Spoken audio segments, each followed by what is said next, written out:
threw our office manager's body against the door and then told us that nobody could leave unless we came up with 3 original video ideas.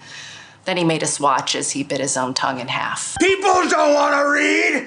They want videos. They want to sit at work and watch videos. Videos need to go viral. Viral! Viral! Viral!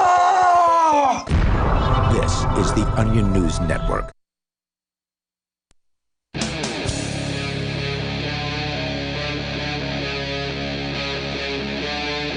Free Talk Live. This is Free Talk Live, 855-450-FREE. That is our toll-free number, 855-450-3733. That's the number for you to pick up your phone and give us a call, because this is Open Phones Radio. Any topic, whatever is on your mind. Keep in mind, we do got a dump button, so if you're going to just be rude and crude, we get to dump you. The we is myself, Chris. And you're saying that preemptively, I imagine, because there's been it's been a streak. As Mark put it, I think last night, he was grateful for our streaking callers for giving us the opportunity to practice with the dump button. So nice. That's a nice way to look at things. Yeah, oftentimes, our callers, for the most part, are polite and thoughtful, and we love talking to anybody who calls. But lately, there's just been a streak of people who just want to say ugly, bad things on the radio, and for that, we have a dump button. And Indeed. And by the way, my name's Ian, since you asked. You can call in about anything you want. But Chris, what did you want to lead off with tonight? What are we doing? Well, we've been talking about this vaping story. It keeps coming back. This is just news that has continued to hit over the last 6 months, ever since they were claiming that people have died from vaping. It hit big all over the United States. It resulted in people freaking out, people who don't know a thing about vaping, all of a sudden developing an opinion that it was really bad. It's all bad. Because people are dying. Even though the number of people who've died from vaping is super small compared to the number of people that die every day from smoking cigarettes. Right. Like the cumulative number of the people who've died from vaping is less than the number of people who die in one day from cigarettes. I believe 54 total. Is it up to 54 now? Yeah. But beyond that, as they found after looking a little closer at the situation, it was almost all, or maybe all, attributed to underground black market THC vape pens or vape cartridges that had absolutely nothing to do with nicotine. Right. So there's two things. I mean, first of all, most people, I think at this point, are probably familiar with the Juul, the little device that looks almost like a USB drive. And does it charge in USB or? Yes. Okay, so you hook it up to your. So it is just a USB. Sort of, yeah.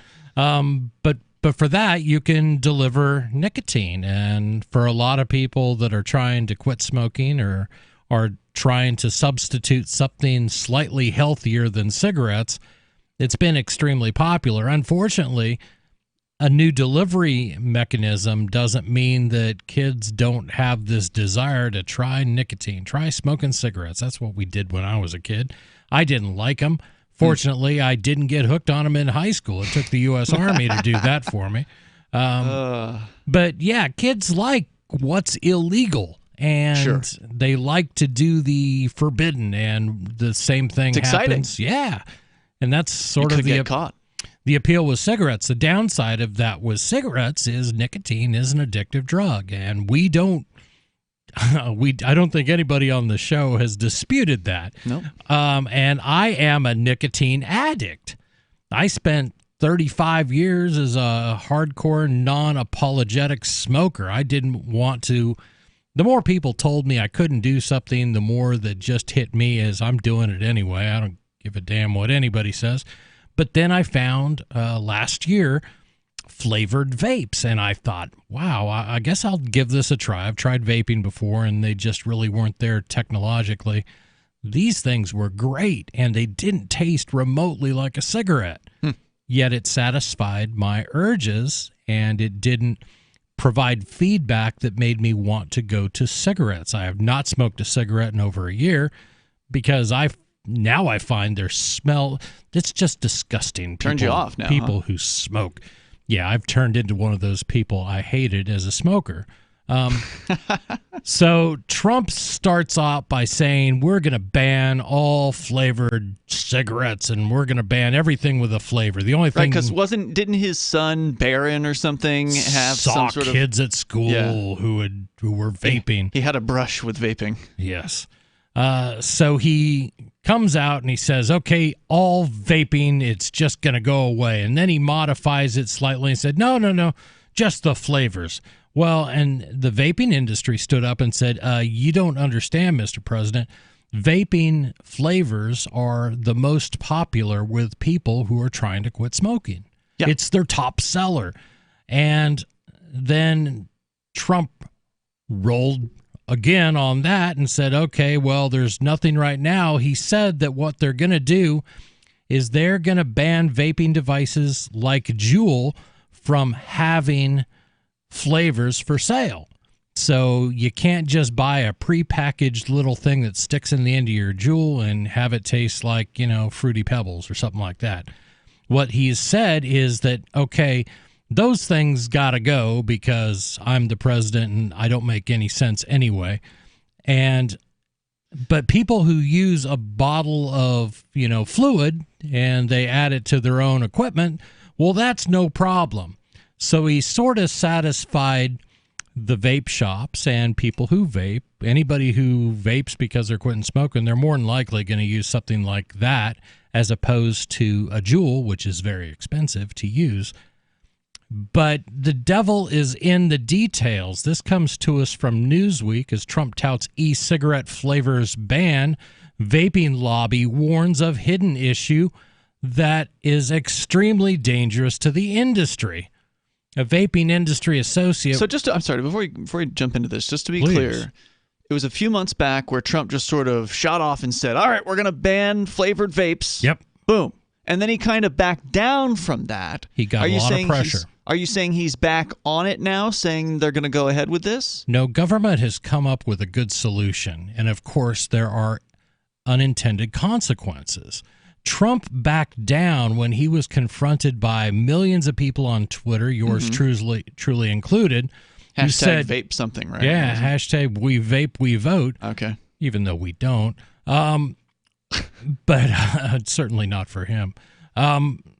But that was the thing, and let him know, a lot of people were putting up their facts. How many jobs? 1 million people out of work? You're fine with that?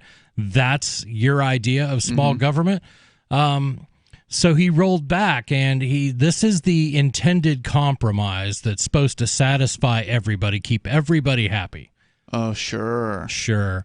A vaping industry association warned that it faces an, quote, extremely dangerous, unquote, issue as President Donald Trump touted an imminent ban on some e-cigarette flavors to discourage their use by young people. Quote, we're going to protect the families, we're going to protect our children, and we're going to protect the industry, unquote. Who is this, Trump? Trump says this. Trump told reporters at his Mar-a-Lago resort on New Year's Eve, according to the Associated Press. The president also said that, quote, certain flavors of the juice, unquote, used in cartridges for e-cigarettes would be removed from the market, quote, for a period of time, unquote, though he gave no details. A New York Times report said that the Food and Drug Administration will shortly announce a ban on most e-cigarette cartridge flavors except for menthol and tobacco, which are commonly used by adults as part of an effort to reduce the growing number of teens who are vaping.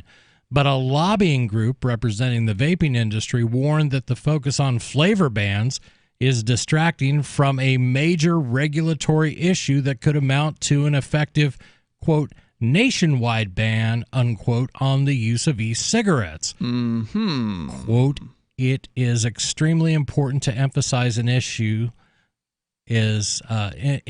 emphasize an issue that is extremely dangerous to the industry but has been hidden behind the shadow of a flavor ban threats, unquote, said a statement by the U.S. Vaping Association, which operates out of Austin, Texas. Quote, the issue is the pre-market tobacco application deadline.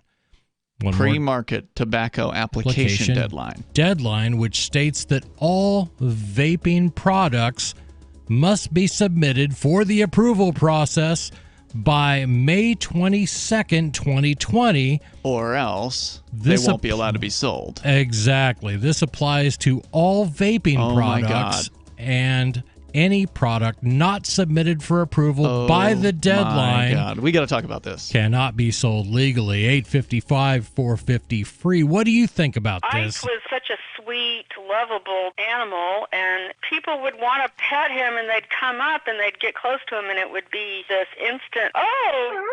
My dad didn't want to touch him. It's like, ooh, get the stinky dog away from me. Even after we'd give her a bath, she would still stink. Very stinky, both bad breath and bad gas. I asked the vet, and he said some dogs are just stinky. Does your dog itch, scratch, stink, or shed like crazy? Come to Dynovite for help. DINOVITE.com. The omega-3 fatty acids. Flaxseed, zinc, alfalfa. The digestive enzymes that are cooked out of regular dog food. The ingredients convinced me that it was definitely worth trying. After about a week, he started smelling normal. My husband and I were really kind of astonished. Dynovite is nutrition. 859-428-1000. DINOVITE.com. The next generation wallet is coming from Divvy. In just a few taps, you'll be able to send, earn, spend, and exchange digital money in seconds. Send money around the globe with only a swipe. Instantly exchange between Divvy, Bitcoin, and fiat right in the mobile app and withdraw directly to your bank account. Divvy already offers the first one-tap solution for earning passive income with crypto. Multi-tiered masternodes allow everyone to partake in the network. Visit DivvyProject.org. DivvyProject.org. Have you heard of LibertyCon? LibertyCon is not only a convention with great speakers like Whole Foods CEO and co-founder John Mackey and Nobel Prize winner Vernon Smith, but it's also unique because you get a chance to network with more than 70 pro-liberty organizations, one-on-one for the purpose of career advancement, business, and internship opportunities. April 3rd through 5th in Washington, D.C. You can learn more by visiting LibertyCon.com and use code FTL for a $10 discount on your registration. That's LibertyCon.com.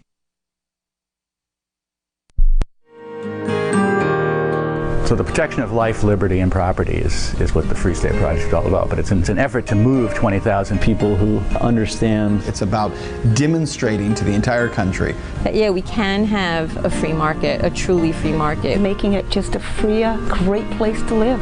It's the world's largest voluntarist libertarian community, and it's only getting bigger. That's amazing, to be able to move to a place where other people passionately believe in being free and independent. What the Free State Project is managing to do, though, is to put their money where their mouth is. It's physically getting up across the country and saying, let's go someplace and let's demonstrate the power of these ideas. There's a lot of kind of philosophy that surrounds liberty. There's a lot of thinking about it and talking about it. But here in New Hampshire, people are doing it.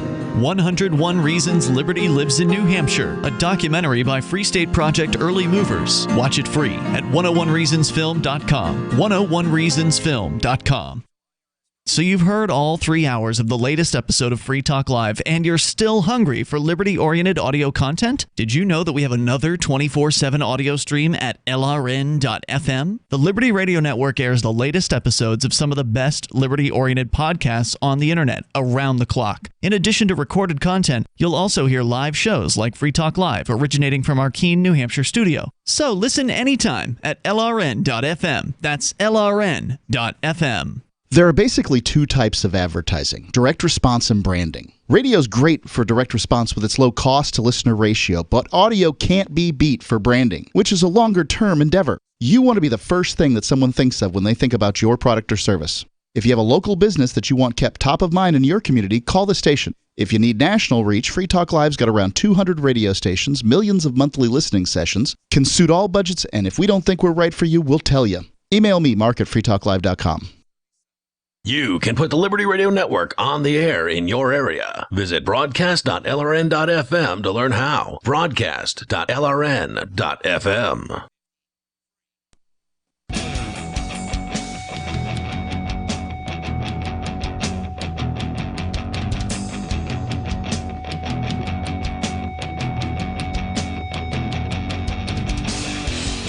This is Free Talk Live, 855-450-FREE. That's our toll-free number. That's 855-450-3733 if you'd like to give us a call. But first, I wanted to tell you about local.bitcoin.com. See, 3 dots. It's got to be good. Bitcoin.com has launched a trading platform at local.bitcoin.com, allowing you to buy or sell Bitcoin Cash via dozens of payment methods like PayPal, Venmo, bank deposit, remittances, or just meeting in person with cash. There are no ID requirements to sign up for and use the site, and all communications between buyers and sellers are encrypted. Finally, a global trading platform that respects your privacy. Visit local.bitcoin.com to get started trading Bitcoin Cash. That's local.bitcoin.com. Again, in studio, it's Chris. Hey, Ian. And we are talking, I don't even know what to say. I mean, my first reaction was, okay, well, Trump decided to drop threatening a ban on all flavored vapes. Good news. Sounded good for me as a vapor. But as they say, the devil is in the details. And again, Newsweek is reporting that Trump, hidden amongst all the talk about flavor bans, there's some aspect to this FDA regulation that is evidently already in place that could put an effective ban on all vaping products as of May 22nd, 2020. This has to do with whether every producer of vaping product can submit the proper paperwork to allow for their products to be, I suppose, submitted, and then it's got to get stamped by Secretary number 1 and passed on to Undersecretary number 2, who gets to sign it. And well, don't forget the filing fee. There's not going to be a submission process to a government agency without some sort of arbitrary fee that they're just going to cook up out of thin air and say, this is what you've got to pay. And so we don't know what that amount is. They're saying here that every vaping product, so every package of e-juice, every vaporizer, every, whatever other, little wicks and all these vaping-related products are going to have to get government approval before May? Must be submitted by May for government approval. So this year, if you're selling a device, for example, you're going to have to probably include the specs, the technology, describe, the wattage, and I can see this just being, never mind the fact that, Ian, have you ever been in a vape shop? Sure. And you've seen the wall of vape flavors. Yeah. It's hundreds. You go in a small shop, it's hundreds of flavors. Right. Each one of those is a different SKU, a different, item as far as the government's going to see, and every single flavor is going to be judged individually. Tell me, how many people are sitting around doing nothing at the FDA? I would rather have them investigating things like, salmonella tainting tomatoes. I would rather have them Isn't that the USDA? Oh, yeah. It's hard to keep them all straight. I'd rather they not exist, honestly. Yeah, the FDA, there's no good argument for the existence of the FDA. Right.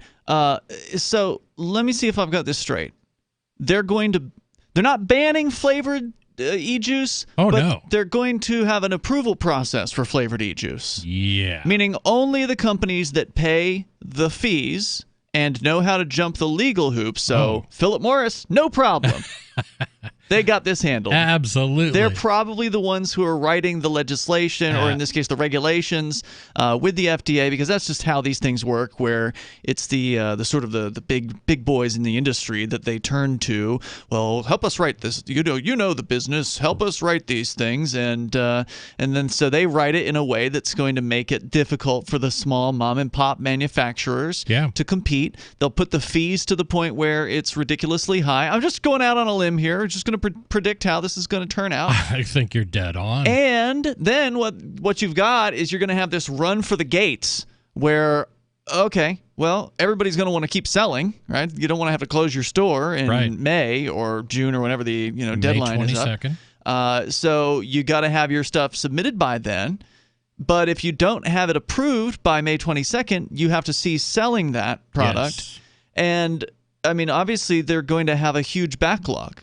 They're going to say, oh, well, we're doing the best we can. We have approved Philip Morris because they got it in first. Their attorneys were right on our step. We're working real hard to make sure that all the rest of you folks can get back to selling your legally approved products. We'll get right on that. And then it may be some number of weeks or perhaps months or God knows how long before they give you your approval or they reject you. Right. Sorry, you didn't fill out Form 3B correctly. You should have crossed your T's and dotted your I's in reverse. You had to do that one in triplicate. Yeah. We forgot about that. This is how it goes, and it's regulatory hazard. It's every company faces it should the government decide to get involved in your industry. And you're exactly right. The people with deep pockets, the big companies, use this to their advantage. Yep. I mean, and I think you're exactly right. It's going to be big tobacco who's going to come up, and we'll go in first just so you guys can see what every e-cigarette company should be submitting to you. You should expect 30 listed scientists testifying on various aspects. If anybody's showing up with anything less, well, they're probably not doing their homework. Mm-hmm. There's a million ways this thing can go awry. And, despite saying that we're not banning flavored vapes, it's going to have the effect of banning all vapes. Quote, to avoid this outcome, and this is the Vaping U.S. Vaping Association speaking, quote, to avoid this outcome, it's imperative that the industry come together to push for a deadline extension or to completely end the PMTA, that's the pre-market tobacco application requirement for vaping products, unquote. Travis Pinkerton, president of USVA, that's U.S. Vaping Association, told Newsweek that the industry welcomes efforts to reduce the number of children vaping, but he said the PMTA will mean, quote, virtually all of our members and other small business in this industry will face elimination in May 2020. Elimination. There you go. Quote, the PMTA process is an unrealistic, financially crippling regulatory pathway that small business cannot afford. It also unquote. Smells. It does smell. I thought he was going there, but he didn't. Pinkerton told Newsweek, quote, a single product application will cost the applicant at least hundreds of thousands of dollars based on the most optimistic estimates. Oh, my God. Here I was thinking like several $1,000s would be high, but hundreds of thousands of dollars? Hundreds of thousands. For a single submission? Single submission. Wow. $8.55. It's over. I'm glad I bought a year's worth. $8.55, $4.50 free. This is Free Talk Live. Bitcoin.com has launched a trading platform at local.bitcoin.com. You to buy or sell Bitcoin Cash via dozens of payment methods like PayPal, Venmo, bank deposit, remittances, or meeting in person with cash. There are no ID requirements to sign up for and use the site, and all communications between buyers and sellers are encrypted. Finally, a global trading platform that respects your privacy. Visit local.bitcoin.com to get started trading Bitcoin Cash. Local.bitcoin.com. I want to tell you about my favorite cryptocurrency wallet, Edge Wallet, at edge.app. Edge is the wallet I use more than any other, and that was true long before Edge Wallet became a sponsor of Free Talk Live. Edge Wallet allows you to buy, sell, trade, and securely hold your cryptocurrencies, including Bitcoin, Ethereum, tokens, Monero, Ripple, Dash, Bitcoin Cash, and more. It's available for both Android and iOS, and you can download it via the Play or App Store or via Edge Wallet's website, edge.app. Secure your freedom with Edge Wallet. If you're looking for work, the person you are applying to is probably so swamped with applicants that he or she is tough to reach. So call early in the day, before 8 a.m., before the palace guards arrive. You'll need your prospect's direct number, and here's a sneaky way to get it. Suppose the company's main number is 555-5000. You should call 555-5012. When someone says, "Good morning, Pam Johnson," you should innocently say, "Oops, somebody here must have written this down wrong. I was calling for Tom Frederick. What's his direct number?" If the very next thing you hear isn't Pam giving you Tom's number, it may be, "Good morning, Tom Frederick." For more tips for job seekers and getting better results in all your day-to-day communication, hit survivalspeech.com. I'm Holland Cook. What do you shop for that you could otherwise buy at Amazon? Pretty much everything, right? Amazon has competitive pricing and they deliver, and that's a big plus. If you could plan ahead in your shopping, would you be interested in saving up to 33%? There's a catch. You have to do your shopping in Bitcoin. But imagine those savings. It's like a huge raise. All you have to do is go to saveatpurse.com. We've saved thousands, and you can too. Plan ahead and save. Saveatpurse.com. If you want to know the latest about Free Talk Live before we go on the air, all you need to decide is how you want it delivered. It's your choice. Visit news.freetalklive.com to receive our usually weekly news updates by email. Plus, we have a Twitter account at twitter.freetalklive.com, and you can follow us on the decentralized Mastodon platform at toot.freetalklive.com. So please follow us at toot.freetalklive.com and sign up for our emails at news.freetalklive.com. Free Talk Live. Do you think it's a respectable job to go around and threaten people over parking somewhere? You're intentionally misrepresenting what a parking attendant does. What do I they don't do? think they threaten people in that manner. They write tickets. What do you think a ticket is? Annoying. The ticket's You a see, threat. this is why I think you come off so bad in those videos. This is not how people act in the real world. It's very unusual. The parking enforcers are issuing threats, and that's what a ticket is. If you don't pay the ticket, there's a consequence behind that. They'll tow your car. In some cases, they'll boot your car. It depends on what city. The people that work downtown, a lot of them loved the Robin Hooders because the Robin Hooders would regularly save. These are the people who are putting change in expired parking meters downtown. They would regularly save downtown denizens, people who are working or living downtown, from getting multiple parking tickets every month. Free Talk Live, 7 nights a week from 7 to 10 Eastern, live on the Liberty Radio Network at LRN.FM. Help get LRN.FM into more ears. Visit promote.lrn.fm for a free bumper sticker, flyers, banners, graphics, and more. Promote.lrn.fm.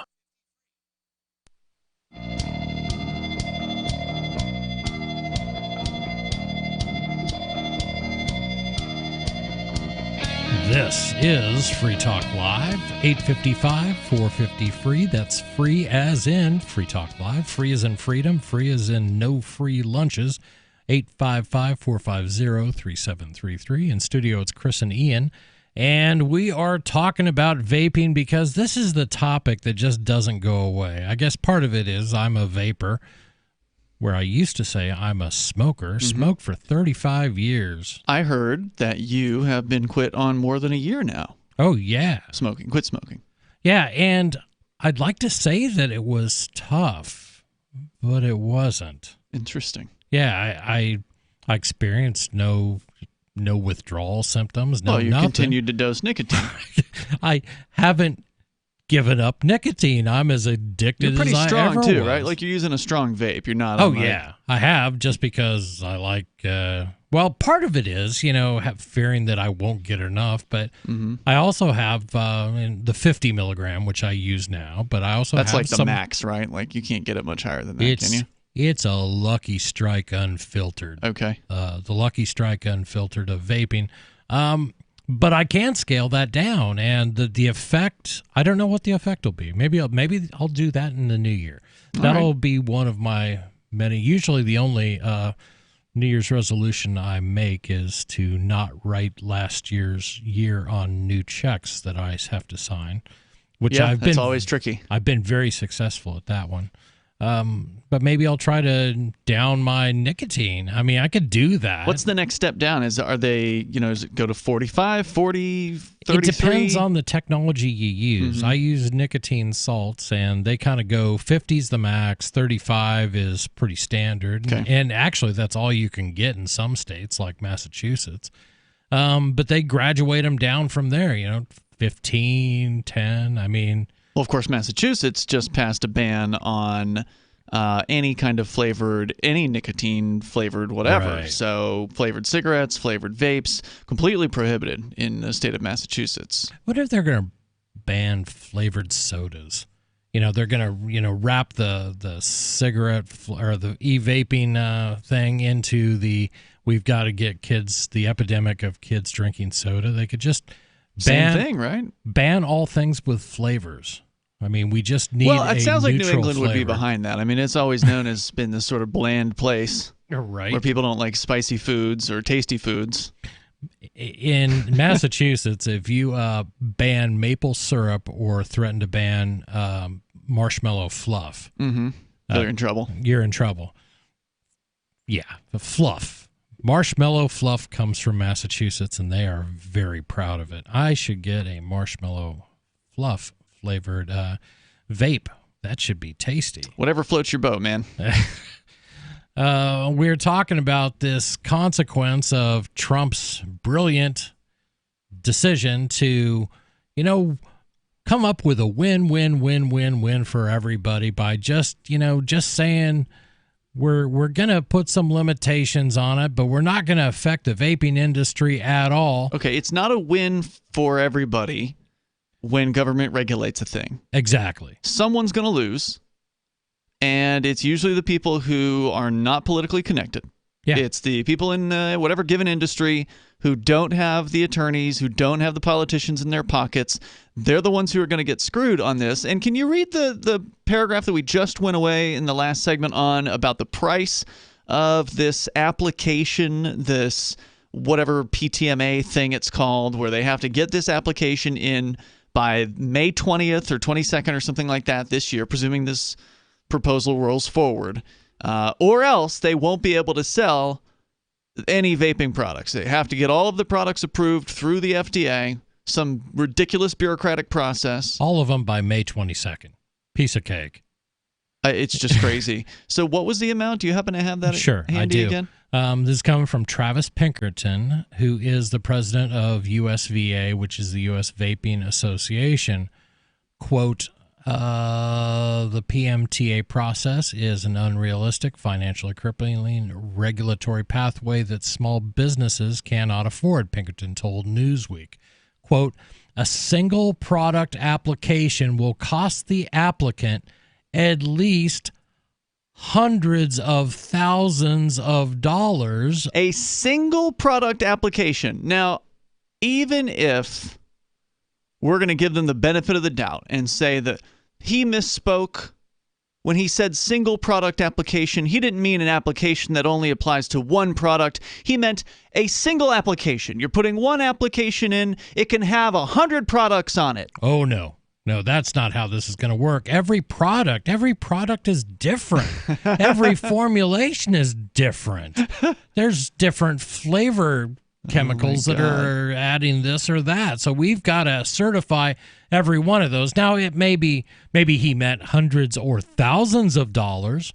He said hundreds of thousands. He said hundreds of thousands of dollars, and that's not just $100,000. That's more than $100,000. That's $200,000 or more. He continues, that sentence continues. But what I was saying, before you go on, what I was going to say though is even if we could give the benefit of the doubt to the regulators and say, oh no, you can apply for more than one product on one application, you can have a dozen or whatever. Right. That's still insanely expensive, and it's still going to drive mom and pops out of business. Absolutely. He continued that thought by saying, let's see, where's it at? Hundreds of thousands of dollars. I'm losing my spot.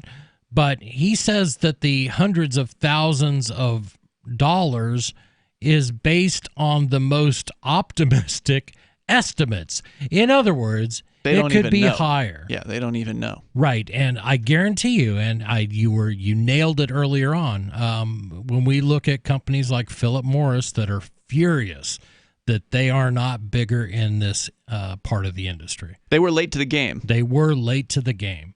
They have products now, but they see this as an opportunity to squash their competition. Oh yeah, they've already got the checkbook out and they're ready to sign on the dotted line. And they're ready to go. They're used to big checks. How much you want to settle all these smoking deaths for? How about $50 billion? Mm-hmm. No problem. No problem. I'm not even going to look at my balance because I know I've got that much in checking to cover a $50 billion check. They don't care. But the thing is you have, and they are innovating. I mean, they're trying to come up with something that they can say that we've really come up with this thing. Like they've got a thing that steams tobacco. It doesn't vaporize, but you're actually sort of getting the fumes from heated hot tobacco. Sounds nasty. It's just, I don't know, man. I just looked at this. I think what a horrible idea. Why can't you just do vapes? I mean, they have vapes, don't they? The big tobacco people. They do, and they put an investment. I guess the investment into Juul, or they did. Altria Group, I believe. Yes, and they're going to try and develop their own stuff. But the thing is there's this whole vibrant industry out there that is coming up with Fruity Pebbles, and I mean the flavors that are out there are things no one in their right mind. And I want to thank the vaping industry for making sure that people that may go to apply for a lot of jobs, but they're afraid of a urinalysis, I know they are indeed working in the vaping industry because they're coming up with some insane flavors, which is good because these things help people stop smoking. And it's not. Yeah, but Chris, there's teenagers who are using vapes. 25% or whatever are teenagers. Yep. And fortunately, those teenagers are not turning to tobacco, which is what really kills. If you inhale burning smoke into your lungs, that seriously injures you. It seems like a no-brainer. I mean, it seems obvious that vape is not as dangerous as smoking. It seems pretty clear when I think anybody with an open mind can look at the issue. But we're talking about government people here. They don't care. If you only want to listen to government sources, then look at what the UK's Department of Health is saying. They say that vaping is a 95% reduction in harm over cigarettes or tobacco. That's pretty significant. 855-450 free. What do you think? What do you think about big government stepping into this? This is Free Talk Live.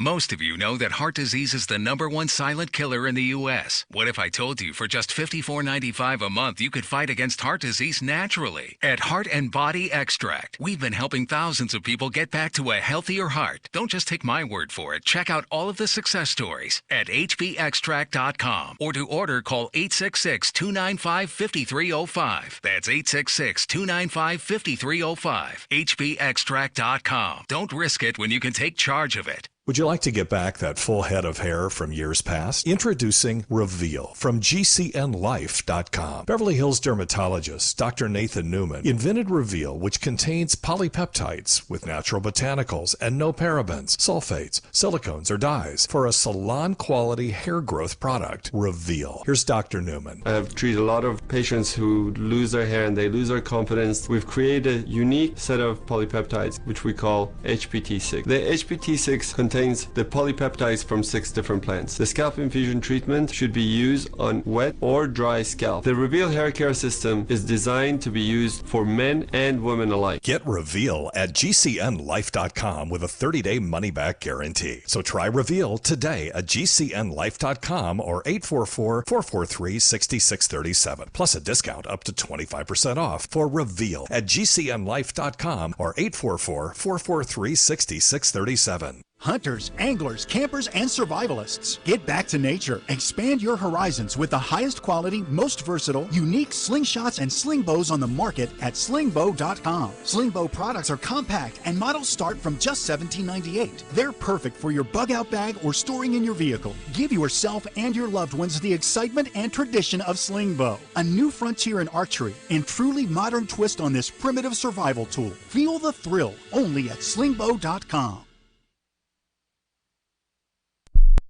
The political world is a maddening cesspool of corruption and lies. Nobody tells the truth. Nobody keeps campaign promises. Nobody obeys the Constitution. Nobody puts the people first. How can we ever escape this web of tyranny? Vote for nobody. Hi, my name is Nobody. I'm running for governor of New Hampshire because nobody knows how to live your life better than you do, and nobody deserves that kind of power. I want to put you back in control of your money, your lifestyle, your work, your body, and your life. Nobody should rule you but you. New Hampshire convicts many people of so-called crimes that should never have been prosecuted. If elected, I will pardon every victimless crime in New Hampshire history. This includes drug, gambling, prostitution, gun, and driving offenses. Nobody should have a criminal record when they have not harmed anybody. Wouldn't it be nice to have nobody telling you what to do? Learn more at electnobody.com. electnobody.com. There are lots of ways to listen to Free Talk Live. Our podcast has been around since podcasts began, and now the FTL feed is loaded with content besides our full show archives. Did you know that we make it easy for you to customize your podcast subscriptions? We have different feeds, one that includes only our full shows, one with just the Daily Digest, and one with just the Edgington Post. You decide what you listen to. It's quick and easy to customize your feeds at feeds.freetalklive.com. That's feeds.freetalklive.com. Looking for a great real estate investment? Consider New Hampshire, which is ground zero for the Liberty Movement. Your first call should be to Mark Worden from Porcupine Real Estate. He's more than just a real estate agent. He's your New Hampshire concierge. Where are the best places to live? Do you want farm, city, the burbs, or forest? Do you want a duplex or multifamily building so that renters pay your mortgage? There are homes in all price ranges in New Hampshire, and Mark can help with financing too. Invest in liberty and property. Mark Worden can help. PorcupineRealEstate.com. Some of our live shows are streamed in HD on Twitch. Please follow and share at twitch.lrn.fm. That's twitch.lrn.fm.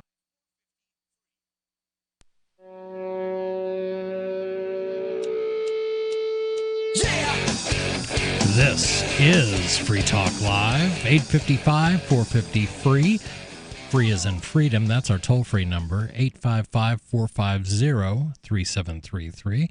Give us a call. We're talking about vaping, of course, because I happen to have vaped, and Trump just seems to want me to go back to cigarettes. I don't really want to, but I wanted to ask you if you have heard of Liberty.menu. For years, libertarians of all stripes have wanted a directory of liberty-minded businesses.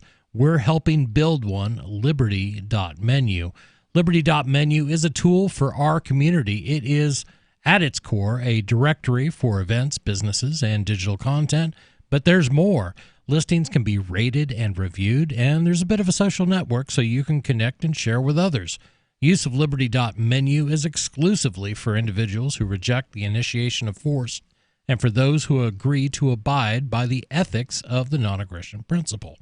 Put your voluntarist ideas into action at Liberty.menu and use code FTL to get a special badge. That's Liberty.menu. In studio, it's Chris. I'm Ian. And we have been talking about the unintended consequences of feel-good legislation. I can't even say legislation because it's not legislation. I'm not convinced they're unintended. Yeah, that's true. The unintended consequences are not uncommon when it comes to government regulations and legislation. The war on drugs, you could argue, was actually created with the intention of stopping people from using drugs, but the unintended consequences that it made drug use even more dangerous and didn't reduce its availability in any way, shape, or form, made the drugs more expensive.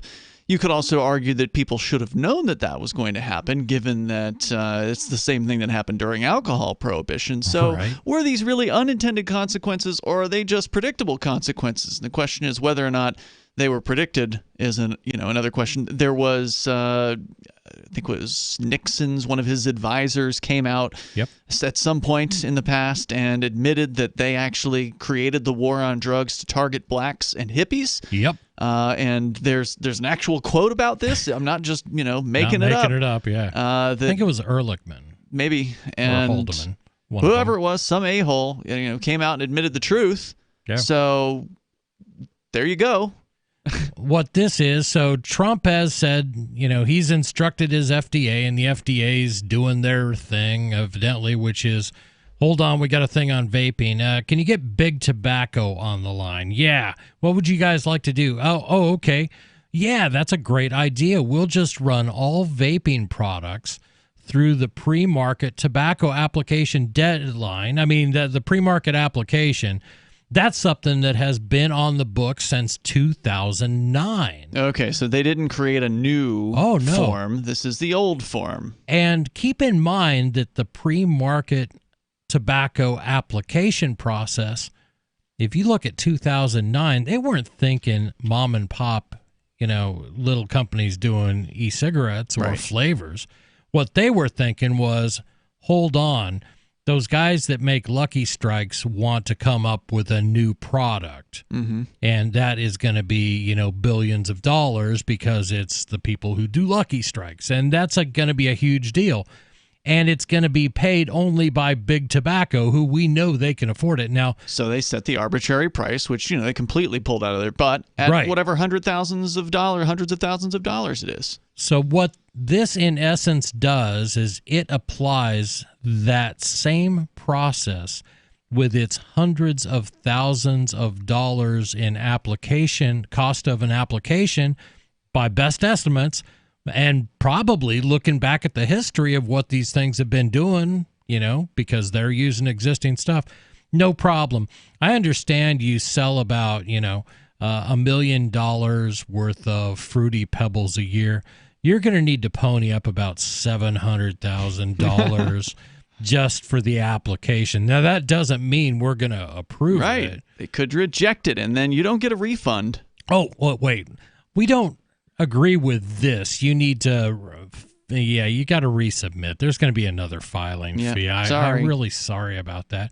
This smells like Big Tobacco finally getting the opportunity they have wanted, and that is to squash this industry and get people like myself off of, relatively safe vaping and back on burning tobacco. And that's it. I mean, it boggles the mind. And this story has a little bit more, but I think we've addressed most of it. We're going to go to Discord, where we've got Hudson Valley Guy on the phone. A.K.A. Dave in New York. Dave, you're on Free Talk Live. Still there?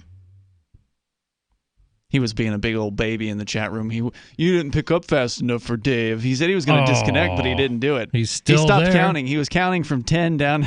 And he stopped. Well, I'm here, Dave. I don't hear anybody. No, we don't hear you, Dave. He was there when you checked on him during the break, so something went wrong. It must have been on his end, presumably. Well, Dave, I'm going to put you on hold because I can. And thanks for botching it up, Dave. Right. Nice job. That's a user error. Way to go, Dave. I have no idea. It's probably my error. No, I don't think so. But this is interesting. The Vaping Association is doing what they're going to do. They're going to say you are trying to destroy an industry. They're pointing out that, the FDA is acting unconstitutionally here. Well, the FDA's existence is unconstitutional. The idea that Congress can pass laws that can regulate entire industries, can decide whether they live or die. Well, now remember, Congress isn't involved in this process. This is just the FDA. Right. They've been authorized by Congress. Congress basically gives these bureaucracies like the FDA carte blanche and says, sure, okay, here you go. You're in charge of food and drug. Now you can just write whatever rules you want to. Have fun. Yeah, and the FDA will look at some things and go, oh, nicotine, we think that's a drug, so we're going to regulate that. Mm-hmm. And anything. Arguably, it is a drug. It is. No argument from me. Changes your chemistry.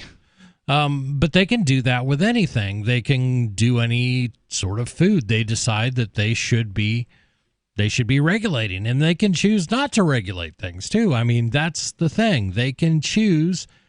They could have looked at vaping and say, you know what, as long as you're not using any products that aren't normally known to, be really bad for you, don't put vitamin E acetate in your vapes. But they didn't. No. The legal vape manufacturers did not use vitamin E acetate. That was the black market manufacturer. Yeah. Who knows who did it? It could have been in China. It could have been somebody's back shed in, Kentucky or wherever. Who knows where that stuff came from? Right. And that is the risk we do. And what's going to happen with vaping? I mean, these are the same arguments we brought up when the flavored vaping bans started to be talked about. People like myself are not going to stop vaping. We're not going to go back to tobacco. It's not going to happen. So will you go to the black market if it becomes a total ban? Oh, hell yeah. Mm-hmm. If that's the only path I have to go, I will absolutely go to the black market. I hope it doesn't come to that. I hope, and if it does, I hope some really good companies come out of the black market, and they will. Well, they will. You presume the companies will be able to exist legally at some point, which would require some sort of regulatory rollback, and the odds are that's not going to happen. Or they will benefit by the high prices that the black market is going to impose, and I may find myself paying 10 times what I was before the ban for being able to vape the flavors I like. And winners and losers are still going to come out of this. It's just going to increase cost, and those people who may be on a particular tight budget will not be able to get off of cigarettes. They will still be able to use their food stamps to buy cigarettes. A lot of people are going to go back to cigarettes because, I don't know how. I mean, the black market's going to be out there in the same way that it is for other drugs, so they should be available, relatively speaking, but not everybody wants to deal with the black market. Not everybody wants to go and, buy their vape product in a car, in a parking lot somewhere in a back alley or whatever or go to like some sort of vape den and then, Well, the manufacturers are still out there in the UK. I mean, they're really high, and they have a high level of regulation, but you can still get flavors and stuff like that. Mm-hmm. The UK Department of Health has opened up hospitals as places that you can build a vape shop in a hospital. That's one thing they're encouraging. So that's why a shocking not? difference between those two countries that tend to get along on things and follow each other's lead. They do, but the UK, they've spent the last 10 years researching the problem and trying to understand what vaping's really all about, which is good. 855-450-FREE. This is Free Talk Live.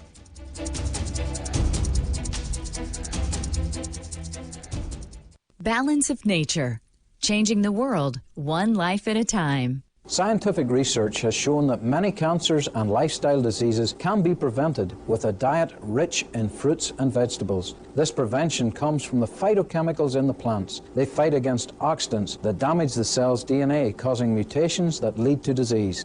In my lab, I've seen the immune response increase, I've seen your DNA repair capacity increase, and I've seen DNA protection. As a scientist, I know that balance of nature works. Experience the Balance of Nature difference for yourself. Call or go online now and become a preferred customer, which gives you our best pricing and free shipping. And we will take an additional 35% off of your first order. This will be a limited time offer, so don't wait. Call 800-2468-751. That's 800-2468-751. Or go to balanceofnature.com and use discount code FTL. Are you tired of governments murdering people around the world? Stop using their money. There is an alternative. Bitcoin is a stateless, free market, non-political currency. Bitcoin cannot be inflated or controlled by any government. By using their money, you are helping the state. Stop doing it. You have an incredible alternative available now. Learn it, use it, spread it. Get started with Bitcoin at bitcoin.com. That's bitcoin.com. LRN.FM now has a Discord. Discord is a free text and voice chat platform, and we now have our own server with a bunch of channels at discord.lrn.fm. You can join other listeners as they chat about various things during our live shows, or anytime, day or night. Discord software is available cross-platform, so you can have it on whatever device you want and take your chats anywhere. Join our Discord at discord.lrn.fm. That's discord.lrn.fm. You're listening to the live edition of Free Talk Live. Hour number 2 is next after the news here on the Liberty Radio Network at LRN.FM. This is the Liberty Beat, your daily source for liberty news and activist updates. Produced in partnership with SNLS News and listeners like you. Online at libertybeat.news and snls.news. I'm Mick Murrow with your latest edition of the Liberty Beat.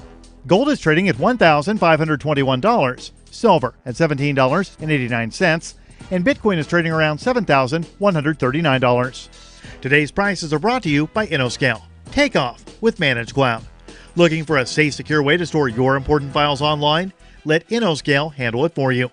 Their high-availability cloud servers are the perfect solution for clients needing one or more secure, scalable servers with built-in hardware failover protection. For details, see them online at innoscale.net. In the news, a number of Russian soldiers were badly beaten and airlifted to a hospital after a fistfight with American troops in Syria last week. According to the UK-based Syrian Observatory for Human Rights, the incident occurred on December 25th in the city of Tal Tamar in northeast Syria. When U.S. troops arrived to collect information from local residents, the latter reportedly reacted negatively and accused the Americans of betraying them with the withdrawal of U.S. forces from the area. Russian soldiers in the area then confronted the Americans, at which point they argued. That led to a fistfight between the soldiers. No weapons were used, and no major casualties were reported at first. It was then revealed that 3 of the Russian soldiers were beaten so severely that they required urgent medical attention. According to Russian media outlet The Military Review, the Israeli media also drew attention to the incident, although the Russian Defense Ministry has officially denied that it even took place. The Liberty Beat is sponsored in part by Brave Botanicals. High-quality kratom and CBD at reasonable prices with excellent customer service. Brave Botanicals is activist-owned and mission-driven and believes so strongly in the power of kratom, they're giving it away for free. Just go to freeounceofkratom.com for a free ounce of kratom delivered to your door. Just pay shipping. That's freeounceofkratom.com. This is the latest edition of the Liberty Beat. Find us online at libertybeat.news and snls.news. Your news now continues. Thousands of Iraqi protesters attacked various parts of the U.S. Embassy in Baghdad on Tuesday, after U.S. airstrikes killed dozens of Iran-backed Iraqi militia over the weekend. The attack on the embassy has been widely documented on Twitter, with videos and pictures showing the destruction. The Mind Unleashed reports that one freelance journalist recorded the moment when the angry mob chanted, quote, "No, no to America, no, no to Israel," end quote, outside of the embassy in Baghdad's Green Zone. The Times of Israel's Mina Bai tweeted a video of what appears to be part of the embassy on fire. More videos show protesters burning the outer walls of the embassy. The U.S. airstrike on Sunday on Hezbollah bases in Iraq and Syria was in response to attacks on U.S. troops in the region. ABC News said there had been no reports of any embassy staff hurt in the current rampage. All security forces have been withdrawn to the inner areas of the embassy. One day after Colorado and western Nebraska counties reported a series of mysterious nocturnal drone flights, the Federal Aviation Administration is promoting a rule change that requires most drones to be identifiable remotely, a report said Monday. The rule change, announced Thursday, has been in the works for more than a year. That's according to FAA spokesman Ian McGregor in an email to the Denver Post. Under the legislation, law enforcement, federal security agencies, and the FAA would be allowed to identify drones flying through their jurisdiction. Activist Post reports a squadron of drones has been flying above a total of 5 Midwestern states every night for more than 2 weeks, leaving both residents and officials wondering who's flying them and what purpose they are serving. Sheriffs in Lincoln, Washington, and Sedgwick counties in Colorado and Nebraska say their offices have been inundated with calls about the devices. Support for the Liberty Beat comes from the Conscious Resistance Network, featuring videos, news reports, and articles from a spiritual anarchist perspective. Experience the Conscious Resistance at theconsciousresistance.com. How would you like to have your business featured on the Liberty Beat? You can. Just send an email to libertybeat@snls.news for details. This is the Liberty Beat, produced in partnership with SNLS News and listeners like you. The Liberty Beat is online at libertybeat.news and snls.news. I'm Mick Murrow, reporting for the Liberty Beat, reminding you, spread liberty with a smile.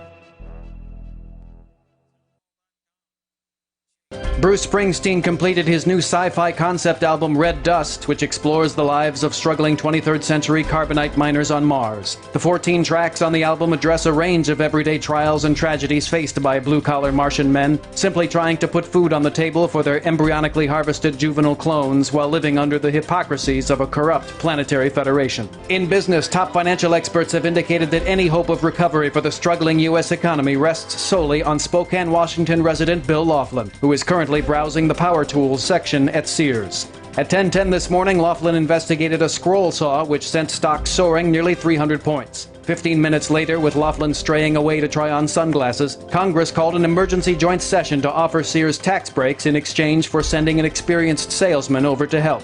In other news, a local man pushes the 4 millionth button of his life, and an area teenager is smoking like he's been to f***ing war or something. This is the Onion News Network.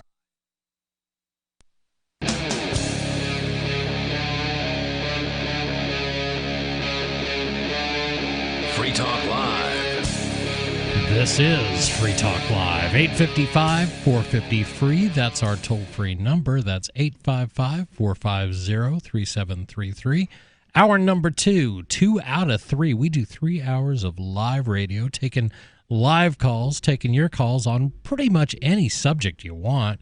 You don't have to talk about what we're talking about. We talked about vaping bans and flavor bans, and we're going to change it up. That's what we like to do. But that doesn't mean you can't call up and say, you know what, I want to talk about wars in the Middle East or something positive. Yes, maybe please. something good, because this next topic is also not good news. Oh man, what are you bringing? You're bringing me down, man. It's being promoted as though it's good news in the mainstream media. It's being heralded as, the new good thing to do for people all across Massachusetts. Oh, well, whatever bad happened in Massachusetts? Well, they're raising the minimum wage. Oh, boy. Yeah. That'll help. Okay, well, let's hear more. That's what they want you to believe, and the politicians are counting on you to be ignorant economically of what the real damage of the minimum wage is, and they are expecting you to just simply look at the headline and not think too hard about it and think, oh, great. Those people need a better wage. People who are working at the lowest of the low wages, they need to have their wages raised up. And so here's the story from Boston.com. This is the I believe the Boston Globe, if I'm not mistaken, or is this the Herald? I don't know. Whatever Boston.com is. It doesn't even say. I'm on their website here, and it doesn't even have at the top the name of what their paper is. Beautiful. Boston Globe. I had to go all the way to the bottom to look at the copyright footer. All right. Nick DaCosta Klippa writes, the minimum wage in Massachusetts will increase again on Wednesday in its long march toward $15 an hour. As part of a grand bargain bill passed in 2018, state lawmakers approved a provision to gradually raise the state's hourly minimum wage from $11 to $15 an hour by 2023. And another incremental increase kicks in this new year. But that's not the only part of the law that's changing. Here's what you need to know, they say. First things first, the Massachusetts minimum wage, which increased from $11 to $12 last year, will go up again to $12.75 an hour in 2020. In other words, the new rate takes effect yesterday. It is the second in the series of 5 annual minimum wage hikes. The hourly rate will continue to increase 75 cents every January 1st for the next 3 years until it hits $15 an hour twice as much as the current federal minimum wage of $7.25. Well, I've seen actual proof of how this increase is going for McDonald's. McDonald's I can speak to. I stopped at McDonald's in Massachusetts. Okay. It When? was not nowhere near any real populated. We were on our way to Pennsylvania. So recently. It was a while back. Okay. It was the previous trip to this, and it was pretty amazing. They had, and this is the first time I've seen these, just alongside the highway. I think it was near Springfield, but they had, trying to think of, the workers did not exceed, the number of workers did not exceed the number of kiosks. I went into this McDonald's. The ordering kiosk. Oh, it was so cool. I just walked up to this big screen. Yep. I hit a couple boop, boop, of buttons. Put your money in the kiosk? And paid right there, piece of cake, and they called my number, and a human being gave you the food. There were 2 or 3 people in the back. There were 6 kiosks, so 6 people. Did they have a human at a register? Yeah. Yeah, but so how many kiosks? 6, you said? 6. There were 3 double-sided kiosks. Right. Maybe 4 now that I think about it. So I'm just guessing here because I've also been into a McDonald's maybe like a year or so ago, and it was also this in was Massachusetts. about a year ago, yeah. Yeah. I think we were heading down to, it was either this year as we were going to New York City for the Talkers Convention or the year before. So it wasn't too long ago. And they also had these things that you're talking about, maybe 4 of them. Yeah.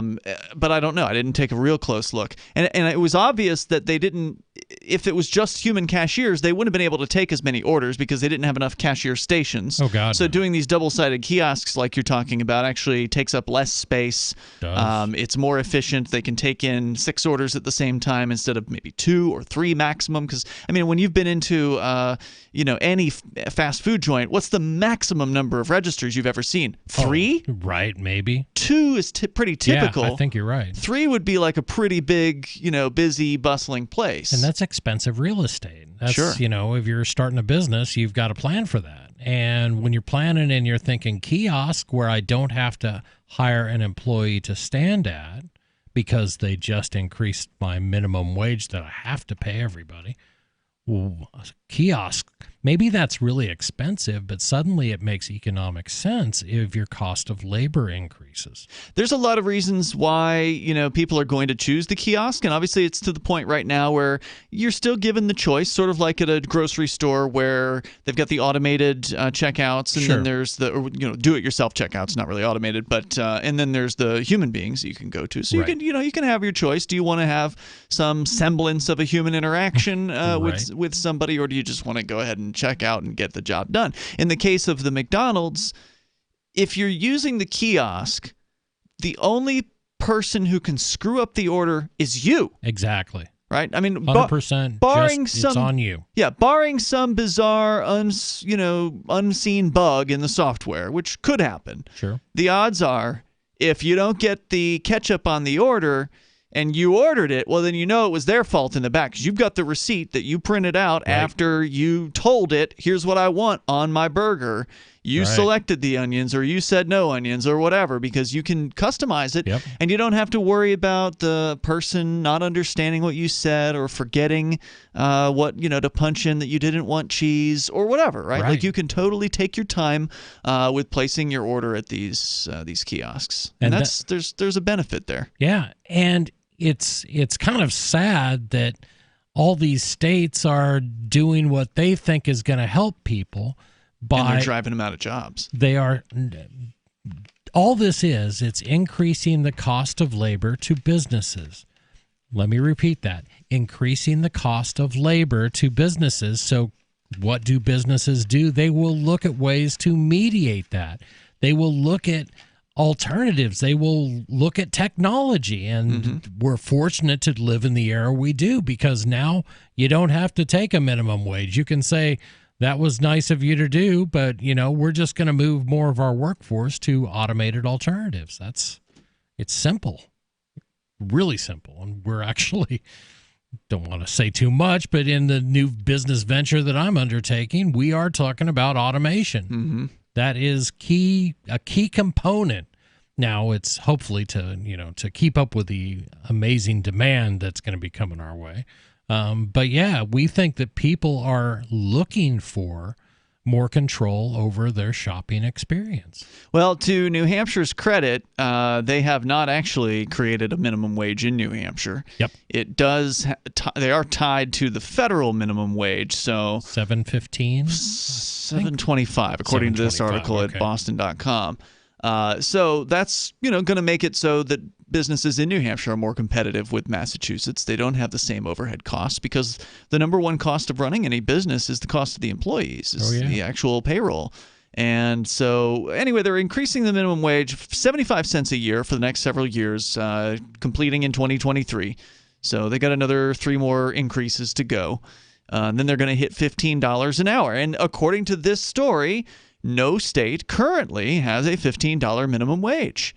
Now, we've heard stories about Seattle, San Francisco, I think. I know Seattle's was phased in, but I thought it had been phased in by now. That's not wrong. a state. That's a city thing. Okay, gotcha. So this is Massachusetts, all the state of Massachusetts. This isn't just Boston. That's going to be hiking up the minimum wage. So, boy, just to tie this back into our first story, good luck to these poor people trying to sell vapes down there. I mean, not only are they banned from selling flavored vapes across the board, they have to have government licensed vapes in order to even be able to sell any kind of vapes, even the tobacco-only ones. They're also raising the age to 21 and raising the minimum wage to $15. I mean, the odds that some mom-and-pop vape shop is going to still be in business in the next couple of years in Massachusetts seems very, very slim. It'll be lucky for any business still to be in business in Massachusetts. This is Free Talk Live. Does your dog itch, scratch, stink, or shed like crazy? Come to Dynovite for help. Order a 90-day supply of Dynovite. Everything we tried failed except the Dynovite. Pick up 2 bottles of Super Mega Fish Oil. Get the 3rd bottle free. Packed with omega-3, DHA, and EPA fatty acids. Super Mega is great for your dog's immune system, healthy skin, and soft, shiny fur. Dogs love it. Try Super Omega Fish Oil. Buy 2, get 1 free. At Dynovite.com. DINOVITE.com. Gold has definitely been on the move recently, and there is no more secure investment historically. McIlvaney ICA has been helping people take delivery of precious metals and find storage options for decades. They've helped thousands of investors with their precious metal IRAs. Call ICA today for your free portfolio review at 800-525-9556 or download their free report online at ICAGoldSilver.com to learn how you can double your gold and silver ounces even within an IRA. 800-525-9556. ICAGoldSilver.com.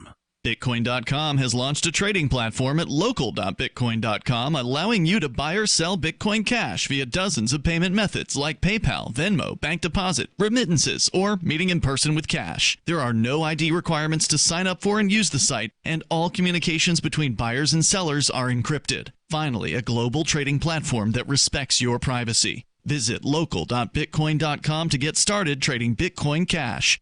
local.bitcoin.com. The next generation wallet is coming from Divvy. In just a few taps, you'll be able to send, earn, spend, and exchange digital money in seconds. Send money around the globe with only a swipe. Instantly exchange between Divvy, Bitcoin, and fiat right in the mobile app and withdraw directly to your bank account. Divvy already offers the first one-tap solution for earning passive income with crypto. Multi-tiered masternodes allow everyone to partake in the network. Visit DivvyProject.org. DivvyProject.org. Is spreading the message of liberty, cryptocurrency, and peace around the globe worth $2 per month to you? As you may already know, in addition to our internet feed, LRN.FM broadcasts on free-to-air satellite across North and Central America, as well as Sub-Saharan Africa. And we've been available on satellite for free 24/7 since 2010. The LRN.FM free-to-air satellite signal is reaching some of the most oppressive regimes in the world, and there's no doubt our ideas are making an impact. You can learn more about the channel's impact by watching the 3-minute video at fund.lrn.fm. If you'd like to help free minds globally with our ideas of liberty, cryptocurrency, and peace, you can donate as little as $2 per month via fund.lrn.fm. You can help us continue and expand our satellite broadcast to multiple continents. Visit fund.lrn.fm today, and thank you for your help. Don't forget to share the link on social media. That's fund.lrn.fm. The LRN.FM social media channels have been revamped. We've eliminated Facebook and focused on other platforms like Twitter and Mastodon, the decentralized alternative to Twitter. On our accounts, you'll find posts from multiple LRN.FM show hosts together in one place. Follow us on Twitter at twitter.lrn.fm, or better yet, move to the decentralized Mastodon social media platform at toot.lrn.fm, toot.lrn.fm. I think you'll like it. So you've signed the Shire Society Declaration and are planning your move to New Hampshire to be around more liberty-oriented people. Next, sign up for the Shire Society Forum at forum.shiresociety.com. There are a bunch of people there who are already in the Shire, and they want to meet you. If you're already in the Shire physically, you should also come by the forums. Remember, not everyone uses Facebook. New people are signing up for the Shire Society Forum every month, so drop in and say hello at forum.shiresociety.com. Love what we do? Please help support our international satellite channels at patreon.lrn.fm. That's patreon.lrn.fm.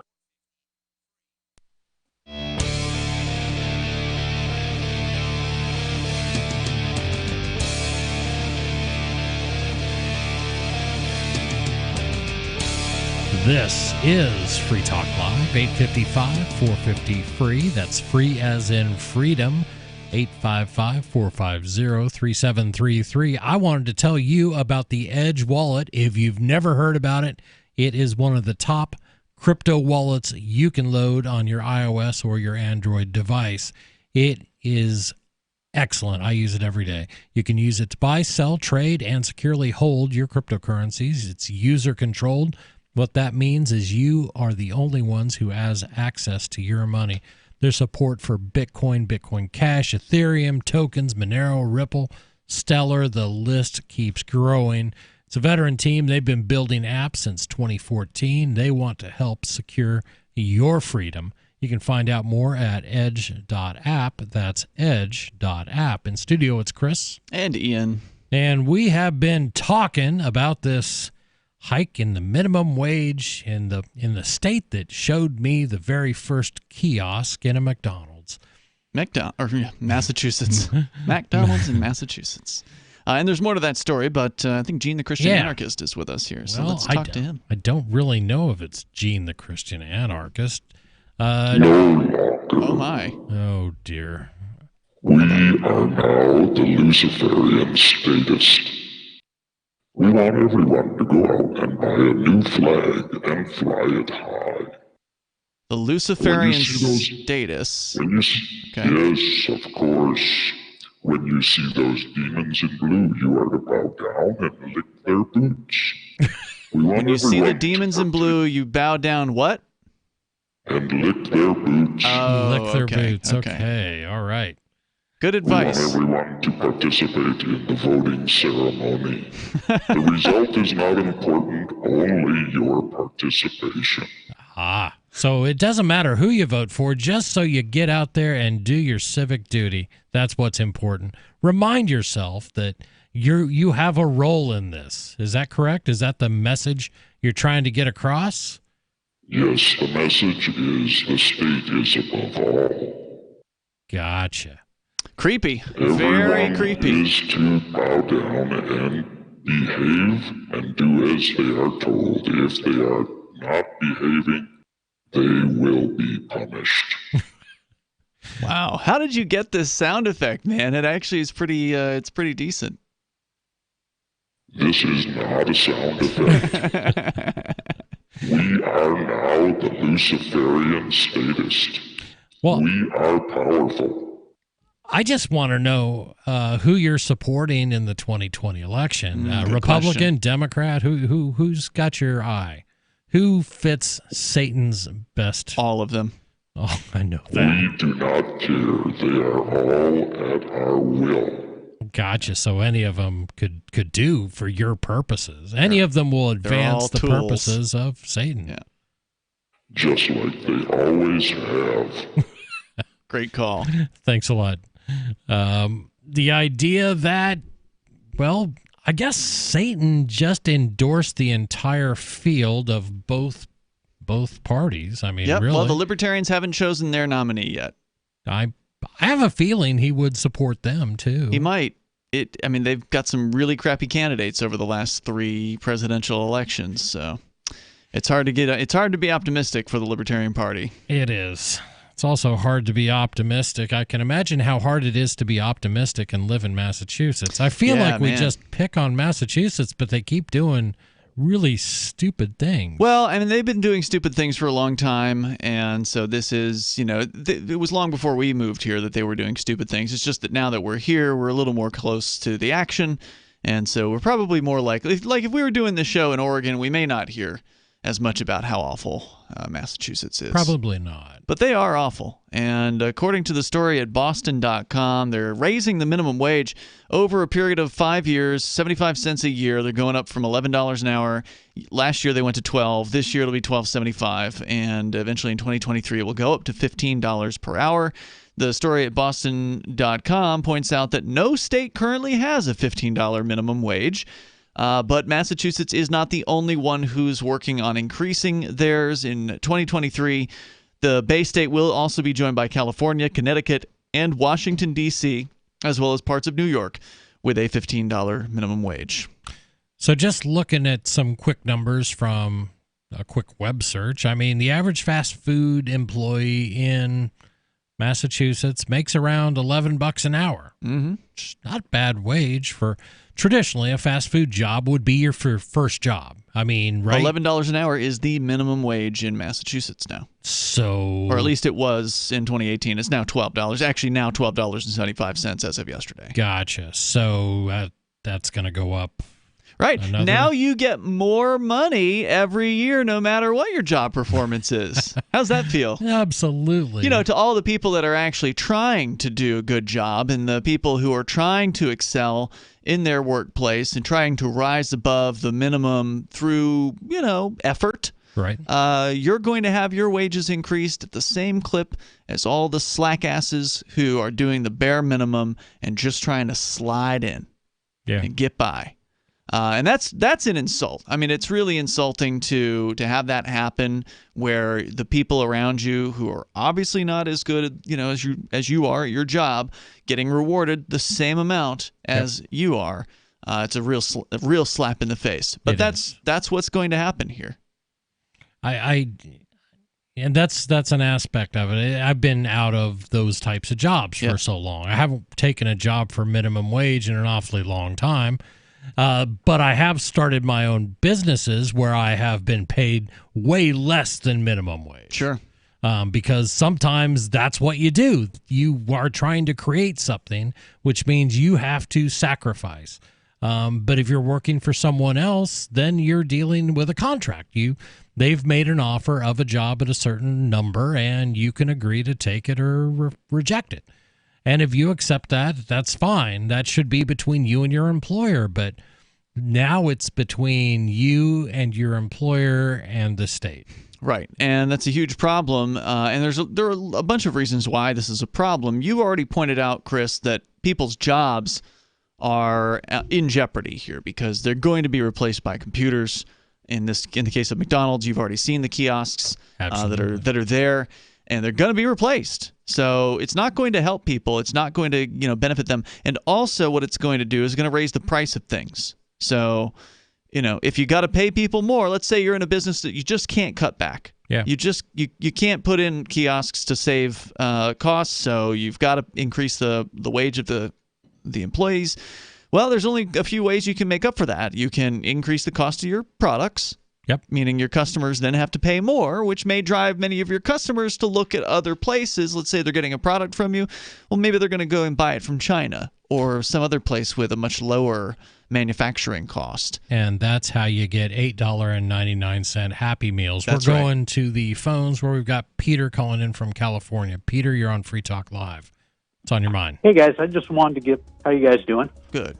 What are you calling about? The thing I wanted to bring up tonight was how important to me minimum wage is. First Let's off, talk about it. Hold that thought. Hold that thought. We're going to come back to you, and we're short on time here. Yeah, short.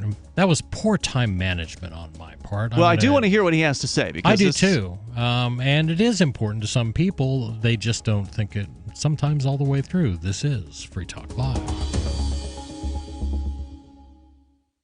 Balance of Nature's fruit and veggie capsules contain 100% fine-ripened fruits and vegetables, tested pure with no pesticides, fillers, or additives of any kind, and are the most effective whole food supplements on the market today. Fruits and vegetables are on an average 85% water. Balance of Nature uses cold vacuum technology to remove the water, leaving only the whole food.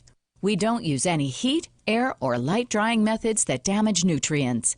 Our cold vacuum technology maintains 99% of the fresh fruits and vegetables' original nutritional value.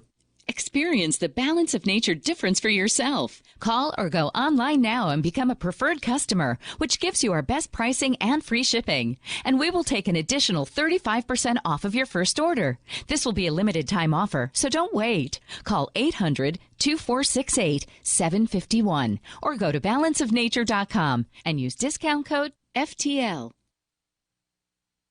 I've been told no in many different ways. I give you an order and you're going to obey it. Who told you can go this way? You can do that and you have to leave here. You cannot bring signs into the rally. Walk with me. Well, I'm comfortable here, actually. Whoa. Hey. Who do you think you are? Excuse me. There is no video and audio allowed in this office. No, I have work today. You ain't gonna make it. Wait a minute. Hey! Oh my God! Unbelievable! Why are you running from me? Because you scared me. What am I being detained for? You're being served. What is this? You're being served. What is this? Bureaucrats have a funny way of telling people no. That's the sound of the men working on the chain. Derek J's Victimless Crime Spree. Watch it for free and order the Director's Cut DVD at victimlesscrimespree.com.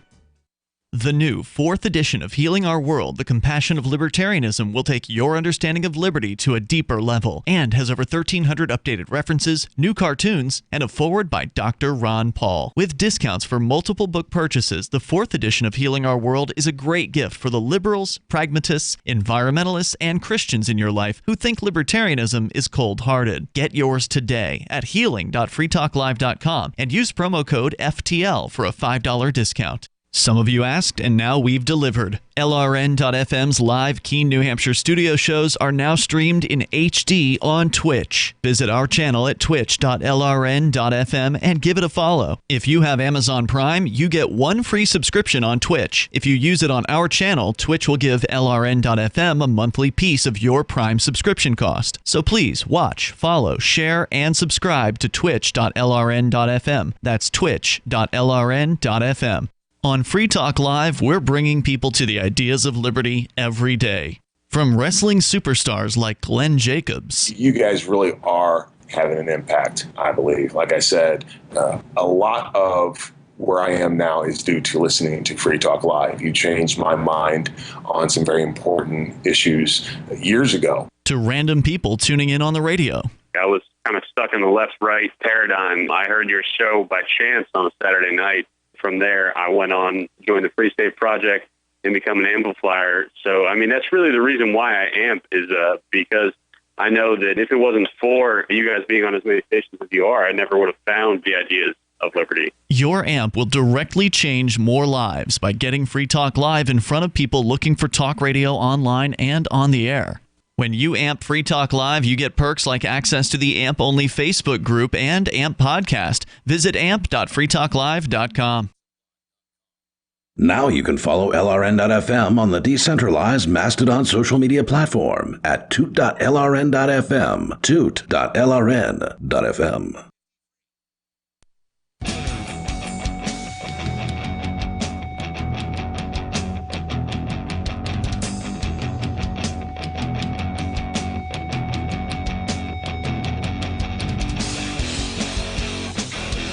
This is Free Talk Live. 855-450-FREE. That's free as in freedom. 855-450-3733. I don't know if you've heard about LibertyCon, but that is going to be a great event. It is a unique Liberty convention, April 3rd to the 5th in Washington, D.C., for people who want to network with more than 70 pro-liberty groups for the purposes of career advancement or business opportunities.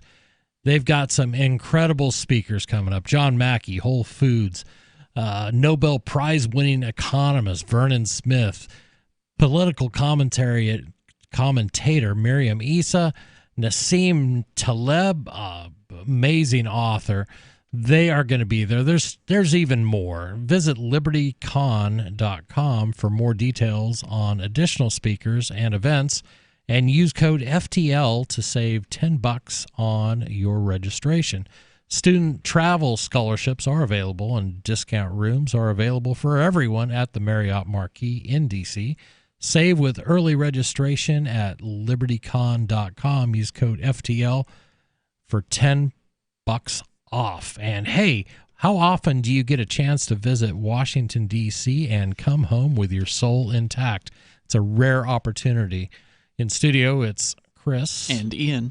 And just kind of, we were talking about minimum wage, and we actually had a caller call in. Is he still there? He's back, okay. Unfortunately.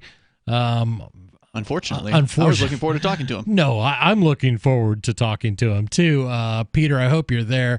The reason things went quiet on you is because I hit the drop button instead of the hold button. So you can blame that on my Lyme disease or old age. So what'd you have on your mind? Actually, I just wanted to discuss why I feel minimum wage is important. Okay. Now, I wanted to start off before I retired. I owned a contracting business for 25 years, so I have been in business for myself. Okay. What it does is not every employer is going to be honest. In a down economy, there's rotten people out there that would pay people $2 an hour. They'd be living in a box behind the store. They'd have them work in unsafe conditions.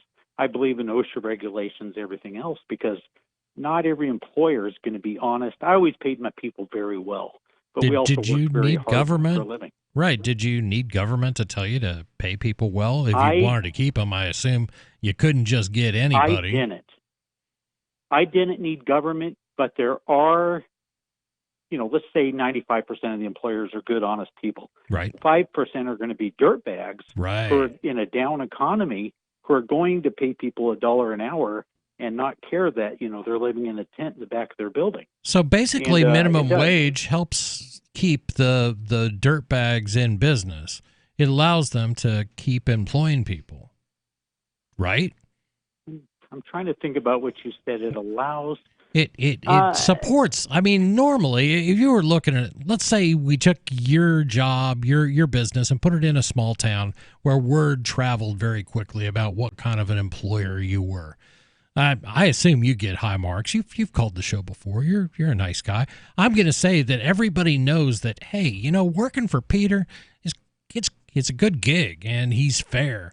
But, Bob over on the other side of town, the guy cuts corners everywhere. And even if you give him a bookload of a billion government regulations, he's going to figure out a way that he's going to try to get around them. So basically, the minimum wage is a way that keeps him in business. It forces him to behave in a way that he normally wouldn't behave, is what you're saying. Yeah, absolutely. Okay, my opinion on that is going to be in a strong economy, that's fine. But you get an extremely down economy where unemployment's really high, people are going to go to work. I've worked jobs that were nasty, dirty, of course, when I was starting out. People will work, for $1 an hour if they can get the job. And you're going to have people taking advantage of people, putting them in unhelpful situations. And it's just to keep the dirtbags honest, in my opinion. And that's, like I said, I was always an honest employer.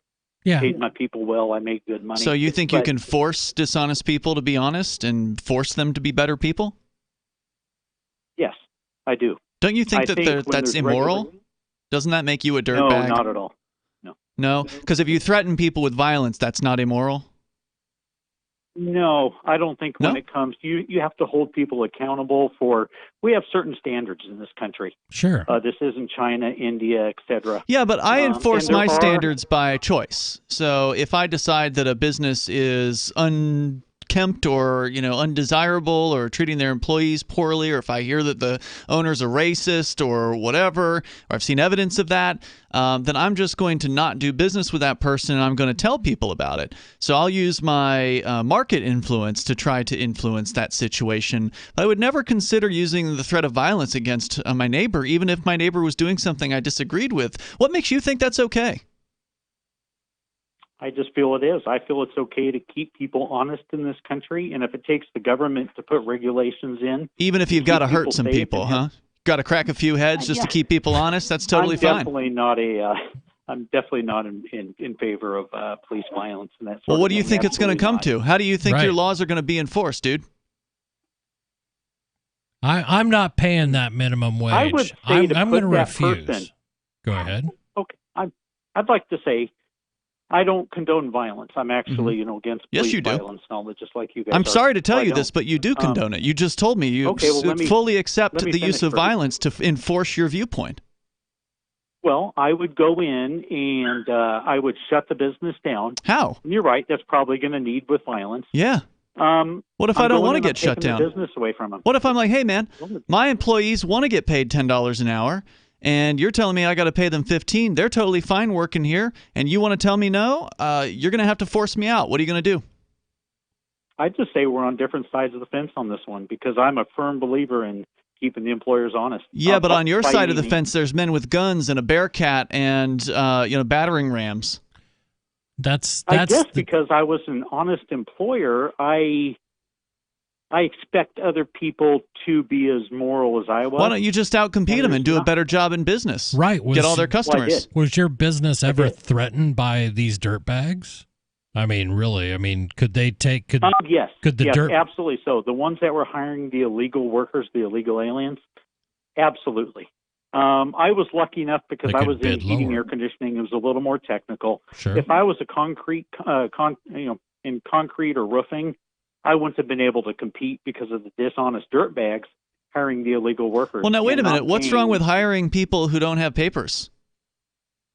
I'm just not for it. I feel. Let me think.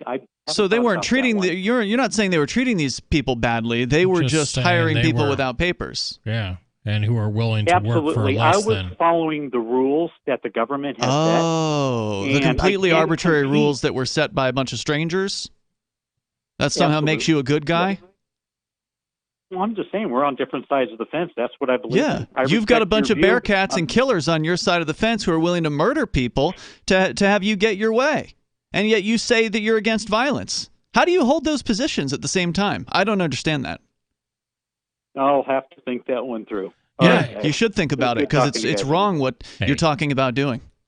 Thanks a lot, All right, Peter. you guys have a good It frustrates me. Bye. Good luck. Bye. Good luck finding a conscience. The idea that, and I nobody ever really talks about, but these are arbitrary numbers. Somebody is coming up with a number, or it sounds like a good slogan, so we'll shoot for that. There's no economic intelligence behind a $7.25 minimum wage or a $500 minimum wage. Yeah, why not go ahead and raise it $15. to $1,000? Sure, if you're going to ignore basic economics, just make it $500 an hour, and we can all work half a day. Yeah, but then your hamburger's going to cost you $300. I won't go out then. I won't be able to afford to. It's crazy. It's insanity, and that's what these laws do. They make no sense, and they have only poor economic outcomes. And they're backed with violence. Sorry. Good point. This is Free Talk Live. If you owe money to the IRS, you need to hear this. The IRS is cracking down on those who owe back taxes. It starts with a devastating letter, and if you don't act immediately, you could find yourself having your wages garnished or have a lien placed on your property. But there's a solution. Tax 10,000 can help. Avoid enforced compliance, where these holds on your income and seizure of your home could become a nightmare that just won't end. Call 800-239-9957 now and speak to one of our experts. 800-239-9957 is the number to link you directly to a tax resolution specialist specialist who will negotiate with the IRS on your behalf. Working through the IRS Fresh Start program, all the forms will be handled for you. All you have to do is make the toll-free call, 800-239-9957. Find out if you qualify and possibly save yourself thousands of dollars, not to mention a lot of headaches. It could be the best call you've made today. That number again, 800-239-9957. The service does not provide tax settlement or legal services. We will refer you to a company that does provide such services. Often the IRS will not agree to any reduction in the amount owed. Not all taxpayers who owe more than $10,000 will qualify for a tax reduction program. Warning: if you're drowning in debt you can't afford, do not let the credit card companies trick you into thinking that you have to pay it all back, because you don't. What the credit card companies don't want you to know is that there's actually a way to get debt-free without paying off your entire debt or going bankrupt. If you have $10,000 or more in credit card debt, you now have the right to let us settle that debt for a fraction of what you owe. For free information, call Credit Associates now. 1-800-976-1460. We'll even show you how much money you could save. If you can't afford to pay off all your debt, do not let the credit card companies trick you into thinking that you have to. Call Credit Associates now for free information on how to get debt-free faster than you ever thought possible without debt consolidation or bankruptcy. We depend on your success and offer a guarantee, so there's no risk. For free information, call now. 1-800-976-1460. That's 1-800-976-1460. 1-800-976-1460. The Free State Project has reached its goal of 20,000 liberty lovers who've pledged to move to New Hampshire and get active to achieve liberty in our lifetime. Perhaps you're trying to figure out what part of New Hampshire should be your destination. If so, consider Keene. You'll find more than 150 reasons to move to Keene at move.freekeene.com. Keene is famous for its historic, publicity-generating activism, as well as being the liberty media capital of the world. It's home to freekeene.com, New Hampshire's destination for liberty activism, news, and opinion. For years, we've been compiling over 150 reasons to move to Keene at move.freekeene.com, where you'll learn about some of what's happening here and what makes Keene a great place to live. If you love liberty, you'll probably enjoy anywhere you end up in the Shire. But do your due diligence first. Please visit move.freekeene.com for the full list of over 150 reasons to move to Keene. That's move.freekeene.com. So you've heard all 3 hours of the latest episode of Free Talk Live, and you're still hungry for liberty-oriented audio content? Did you know that we have another 24/7 audio stream at LRN.FM? The Liberty Radio Network airs the latest episodes of some of the best liberty-oriented podcasts on the internet around the clock. In addition to recorded content, you'll also hear live shows like Free Talk Live, originating from our Keene, New Hampshire studio. So listen anytime at LRN.FM. That's LRN.FM. Cell 411 is a free app for Android and iOS that replaces government-controlled 911. Cell 411 allows you to preset a group of friends or private organizations to show up at any emergency. Cell 411 is a nightmare for the state because it proves their so-called services aren't needed. Cell 411 has had thousands of installs, and of course it's covered by the BIPCOT no government license. Cell 411 because your friends won't shoot you when you're in trouble. Without the government, who would build the emergency services? You and Cell 411. Get it today at getcell411.com. This is the Liberty Radio Network, broadcasting the latest liberty-oriented audio content 24 hours a day at LRN.FM.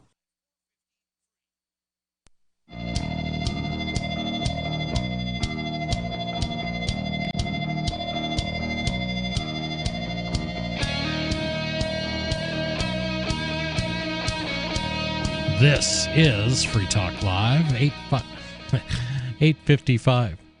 Man, I'm just stuttering. 855-450-3733 is our toll-free number. That is 855-450-FREE. That's free as in freedom. But first, I wanted to tell you about Balance of Nature. Good nutrition is key to looking and feeling great. However, eating right all the time can be a challenge. Travel and work schedules can get in the way, or you may not have the desire or time to shop and cook the right foods. Balance of Nature has a solution with just 3 of the Balance of Nature fruit capsules and 3 of their vegetable capsule. You get 10 servings of fruits and vegetables, and that is a ton of nutrition. For a limited time, you can get free shipping plus a free set of fruits and veggies.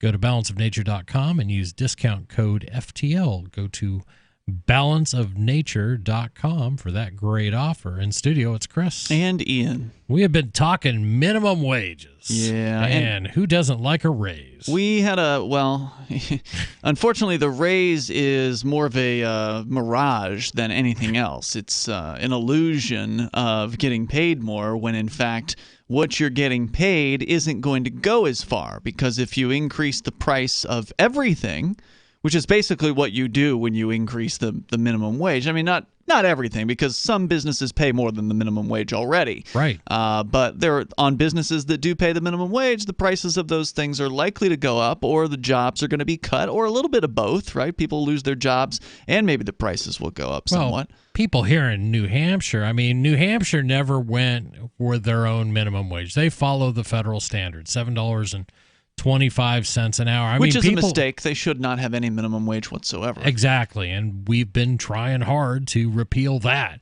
Have we?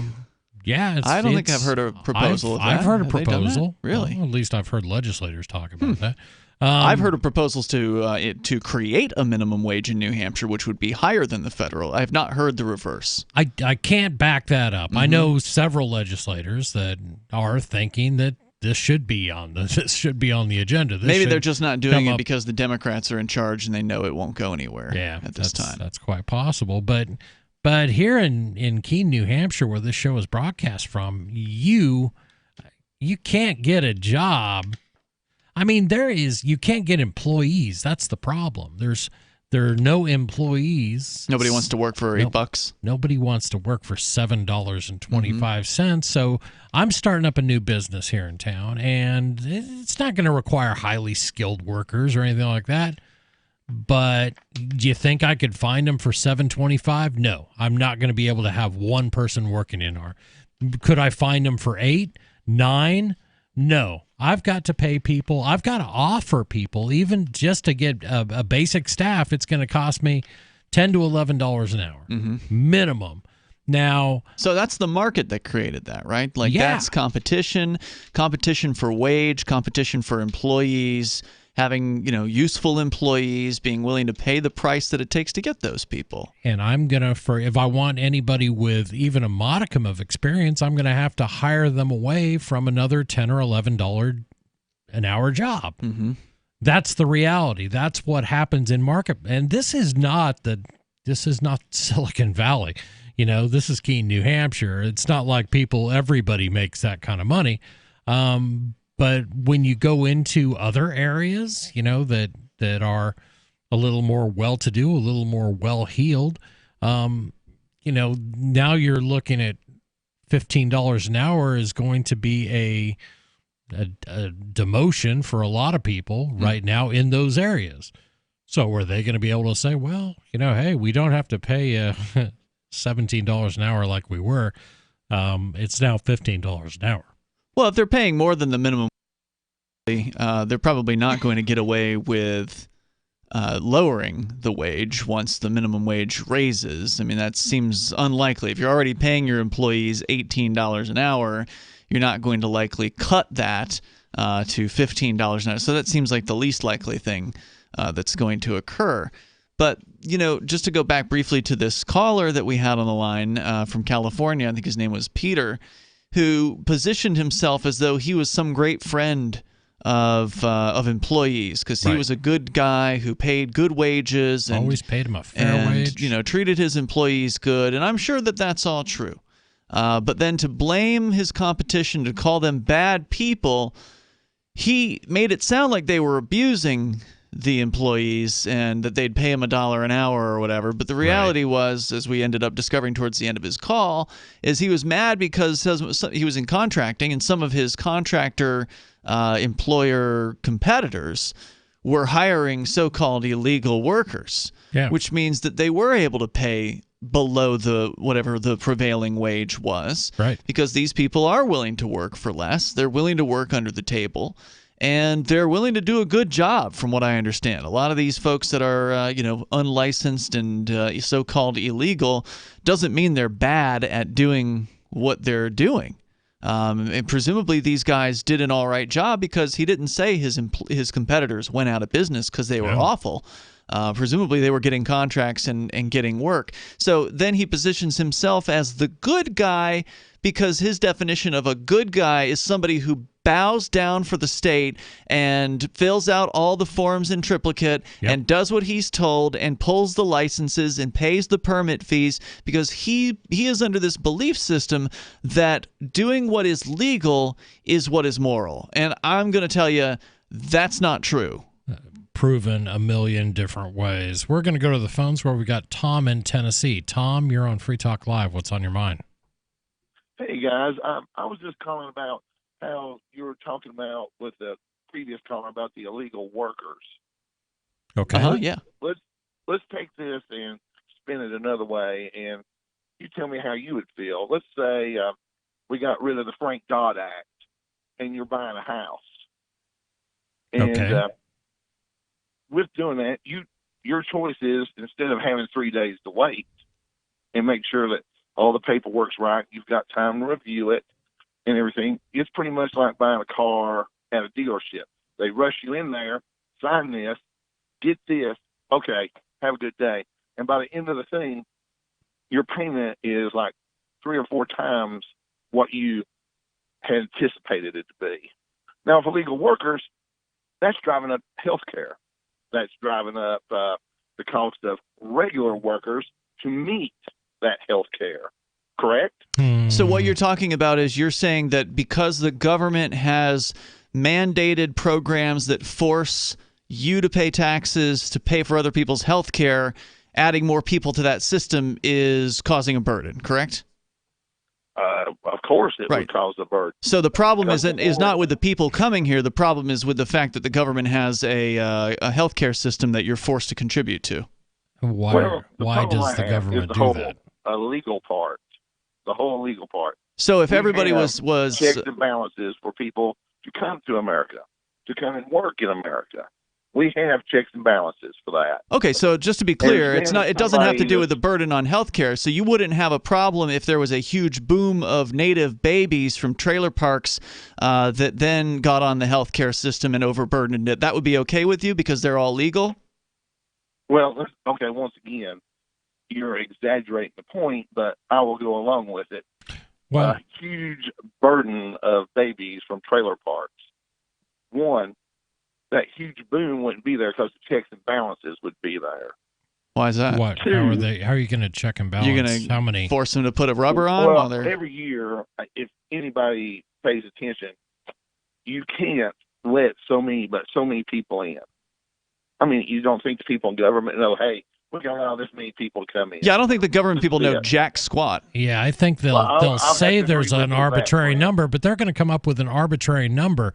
There's no science behind it. A lot of people put a lot of faith in governments being able to predict things, but government predictions are not. Right there. I'm with you 110% right there. Okay. The government has lost touch with us.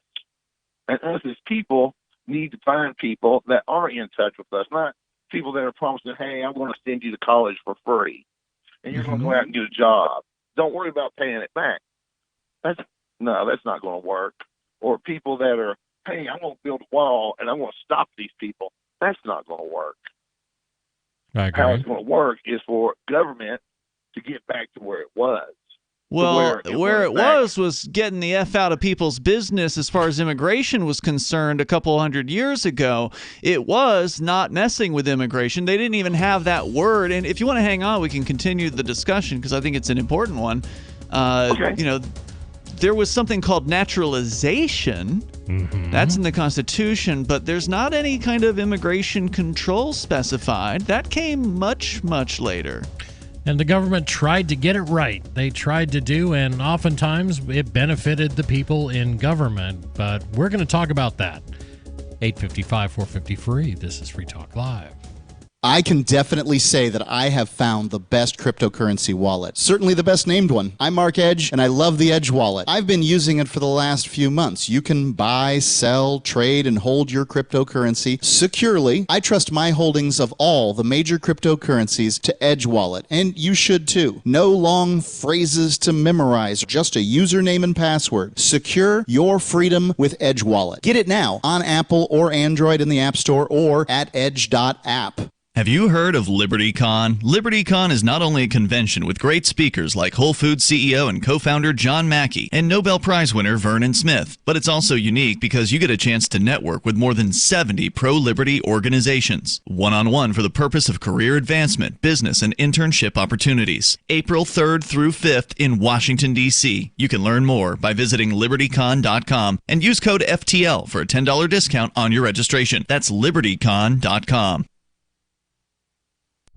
Are you a cryptocurrency advocate? The Crypto Tip is the ideal outreach tool to help new people discover cryptocurrency. It's a printable business card-sized tip that you can give to service providers, preferably in addition to a good cash tip. When the server scans the QR code, it'll bring up an explanation of cryptocurrency, how to install a wallet, and allow them to claim the tip. If they don't claim the crypto, you get your tip refunded to you after a time period you specify. Plus, if they do claim the tip, you get an email alert. Create as many tips as you want at cryptotip.org. That's cryptotip.org. If you want to know the latest about Free Talk Live before we go on the air, all you need to decide is how you want it delivered. It's your choice. Visit news.freetalklive.com to receive our usually weekly news updates by email. Plus, we have a Twitter account at twitter.freetalklive.com, and you can follow us on the decentralized Mastodon platform at toot.freetalklive.com. So please follow us at toot.freetalklive.com and sign up for our emails at news.freetalklive.com. You're listening to the live edition of Free Talk Live. Hour number 3 is next after the news here on the Liberty Radio Network at LRN.FM.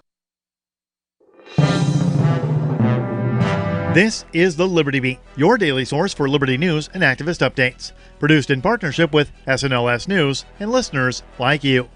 Online at libertybeat.news and snls.news. I'm Mick Murrow with your latest edition of the Liberty Beat. Gold is trading at $1,521, silver at $17.89, and Bitcoin is trading around $7,139. Today's prices are brought to you by InnoScale. Take off with Managed Cloud. Looking for a safe, secure way to store your important files online? Let InnoScale handle it for you. Their high-availability cloud servers are the perfect solution for clients needing one or more secure, scalable servers with built-in hardware failover protection. For details, see them online at innoscale.net. In the news, a number of Russian soldiers were badly beaten and airlifted to a hospital after a fistfight with American troops in Syria last week. According to the UK-based Syrian Observatory for Human Rights, the incident occurred on December 25th in the city of Tal Tamar in northeast Syria. When U.S. troops arrived to collect information from local residents, the latter reportedly reacted negatively and accused the Americans of betraying them with the withdrawal of U.S. forces from the area. Russian soldiers in the area then confronted the Americans, at which point they argued. That led to a fistfight between the soldiers. No weapons were used, and no major casualties were reported at first. It was then revealed that 3 of the Russian soldiers were beaten so severely that they required urgent medical attention. According to Russian media outlet The Military Review, the Israeli media also drew attention to the incident, although the Russian Defense Ministry has officially denied that it even took place. The Liberty Beat is sponsored in part by Brave Botanicals, high-quality kratom and CBD at reasonable prices with excellent customer service. Brave Botanicals is activist-owned and mission-driven and believes so strongly in the power of kratom, they're giving it away for free. Just go to freeounceofkratom.com for a free ounce of kratom delivered to your door. Just pay shipping. That's freeounceofkratom.com. This is the latest edition of the Liberty Beat. Find us online at libertybeat.news and snls.news. Your news now continues. Thousands of Iraqi protesters attacked various parts of the U.S. Embassy in Baghdad on Tuesday, after U.S. airstrikes killed dozens of Iran-backed Iraqi militia over the weekend. The attack on the embassy has been widely documented on Twitter, with videos and pictures showing the destruction. The Mind Unleashed reports that one freelance journalist recorded the moment when the angry mob chanted, quote, no to America, no to Israel, end quote, outside of the embassy in Baghdad's Green Zone. The Times of Israel's Mina Bai tweeted a video of what appears to be part of the embassy on fire. More videos show protesters burning the outer walls of the embassy. The U.S. airstrike on Sunday on Hezbollah bases in Iraq and Syria was in response to attacks on U.S. troops in the region. ABC News said there had been no reports of any embassy staff hurt in the current rampage. All security forces have been withdrawn to the inner areas of the embassy.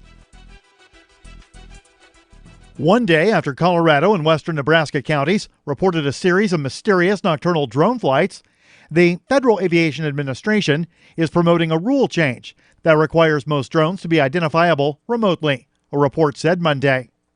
The rule change, announced Thursday, has been in the works for more than a year.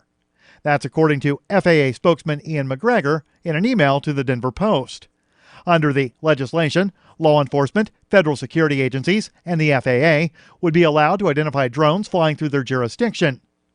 Activist Post reports a squadron of drones has been flying above a total of 5 Midwestern states every night for more than 2 weeks, leaving both residents and officials wondering who's flying them and what purpose they are serving.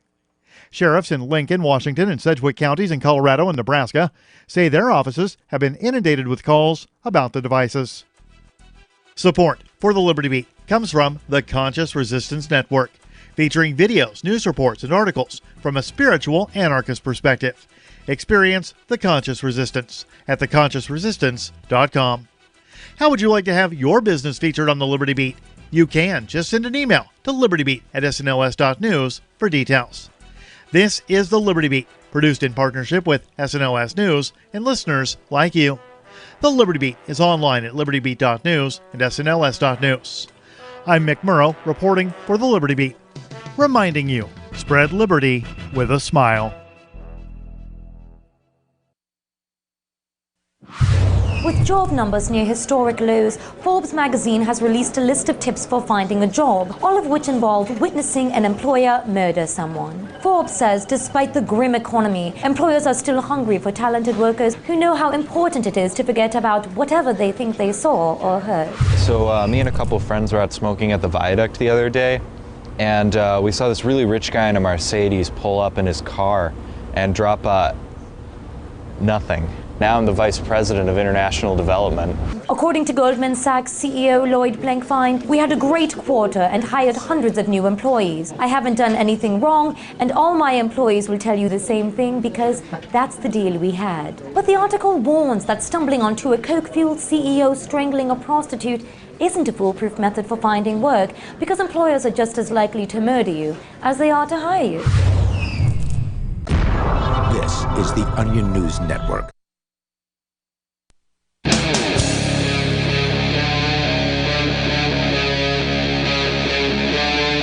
Free Talk Live. This is Free Talk Live, hour number 3. What do you think? We do 3 hours of radio every night, 365 days a year, pretty close to it. We occasionally do conventions and stuff like that. We'll always record from wherever we're at and play that. The idea, though, is that if you call between 7 p.m. and 10 p.m. Eastern Time, you're probably going to get somebody live here in studio. In studio tonight, it's myself, Chris. And Ian.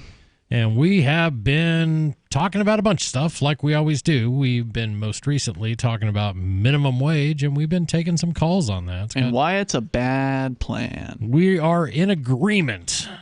The minimum wage should be 0. And anybody... No, it should be a zillion. It should be a zillion dollars? It should be a zillion dollars. How about 1,000? Let's get more reasonable. $1,000 an hour. I think I could get by on that. No, you couldn't.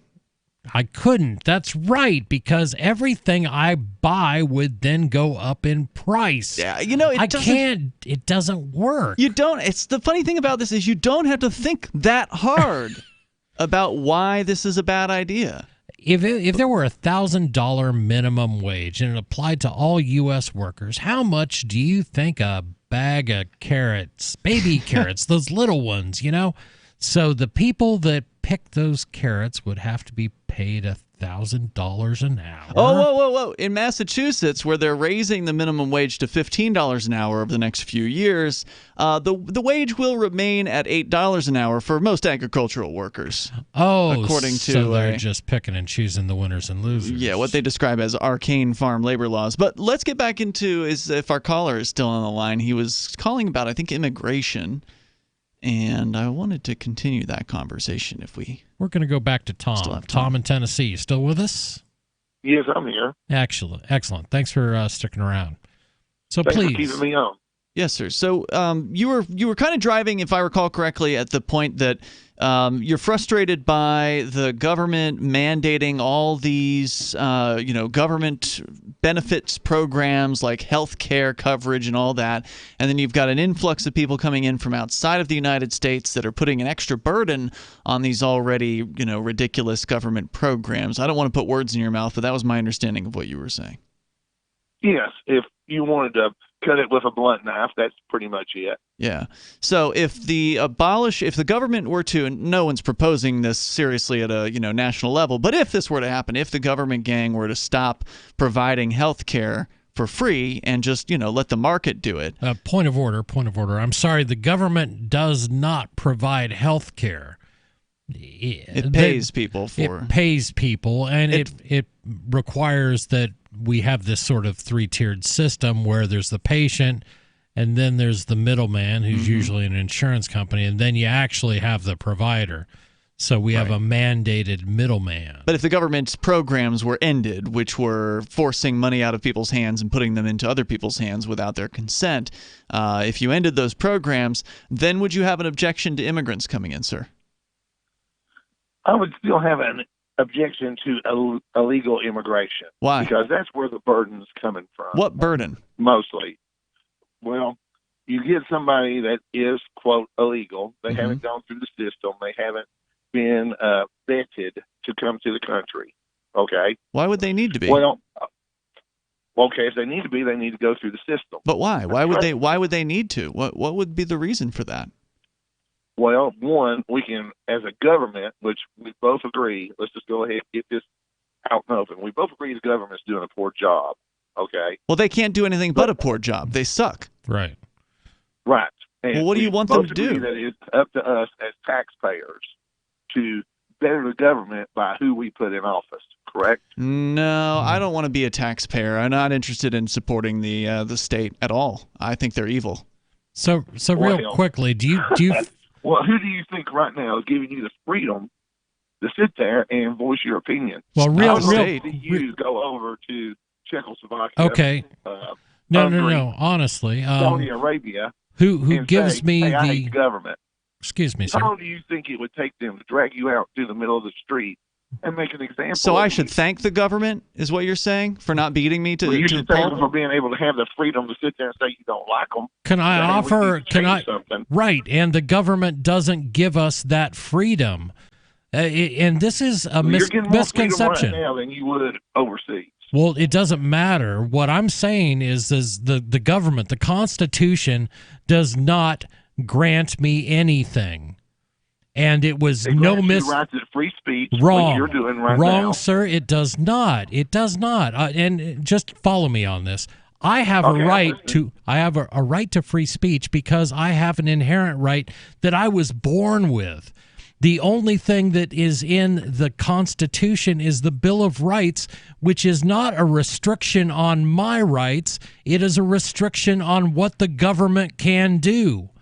They are forbidden to affect my free speech. Now, that is not saying that I have rights because the government... I can own a gun because the Second Amendment says I can own a gun? No. What the Second Amendment says very clearly is that government shall pass no law abridging... Well, I'm confusing them. I'm getting them mixed up. But the government cannot pass laws that take away my right to self-defense. But they do it anyway. They do it anyway. They cannot pass a law that abridges my freedom of speech. But they did it anyway. They did it anyway. What they understood was that these are natural rights. When have they done that? It's called the FCC, sir, the Federal Communications That Commission. is true. The FCC does monitor what everybody does. Well, actually, And they that don't is correct. monitor. They only respond to complaints. They don't have enough employees, or Okay, has they don't anybody have called listening and complained stations on you anymore. lately? So look, I get what you're saying. We should be grateful that we have relative freedoms, and I am, okay? I don't want to seem like I'm not grateful for that. If we didn't have those relative freedoms, you're right. This show would not exist at all. No doubt about that. True. But that doesn't mean I'm going to sit here and kiss the ring of the oppressors and say, oh, thank you so much for letting me say the things that I say, and I'll just keep my mouth shut about all the other evil things that you're doing. Not you, sir, but the people in the government. All the other evil, violent, horrifying things that they're doing to peaceful people, not just in this country, but all around the globe, as though I should just be quiet? Well, I'm not telling you to be quiet. Obviously, you're not. What are you quiet. saying? You're practicing your amendment right to free speech. You're But doing it right now. Can we just address the fact that the First Amendment doesn't grant me anything? It grants you the ability to talk and the government not to interfere with it. It puts If you're getting up there and you're talking anarchism and stuff like that, Oh, I haven't. yeah, the government's going to respond. Well, That's please. just like going into a dog's yard and taking its food bowl away from it. He's going to respond. That's a good true. analogy. I'll yeah. give you that the one. The dog does bark and the dog does bite occasionally. So That's our with government. That being said, have either one of you been overseas, like into Soviet bloc countries, European countries, places like that? I have been overseas, but I've never been to the Soviet bloc, or I've never been to Europe. See, now I joined the military to see the world, and I went to Frederick, Maryland. Talk about getting ripped off. Have you Well, gone I over work for a there, sir? company that we open up, I can't really say the company or anything, That's but we okay. open up warehouses throughout the world. Okay. And in Czechoslovakia, this is just one place I've been recently. If I did not learn how to speak Czechoslovakian and have it in a working fashion that I can go through my day and work with other Czechoslovakians Sure. and be able to talk to them back and forth, I'm out of the country in 6 months. Gotcha. Don't come back. Don't want you here. Not willing Now, to speak with our the language. illegal immigrants that are coming in here, do we have that? Do we place that burden on them? Hey, you got So to are learn you English. saying you think that this country should be more like Czechoslovakia? No. I'm just using Czechoslovakia as an example of how bad it is in other places. Right. So you don't Now, want it to be like Is that. it really that bad? What makes America bad is the fact that as Americans we feel entitled. Oh, we should just get that. I'm an American. All No. right. We never do this. We never hold people over for a couple segments, but we're going to. Yeah, if you want, I'm hang gonna on put you to on it. hold. 855 450 free. This is Free Talk Live.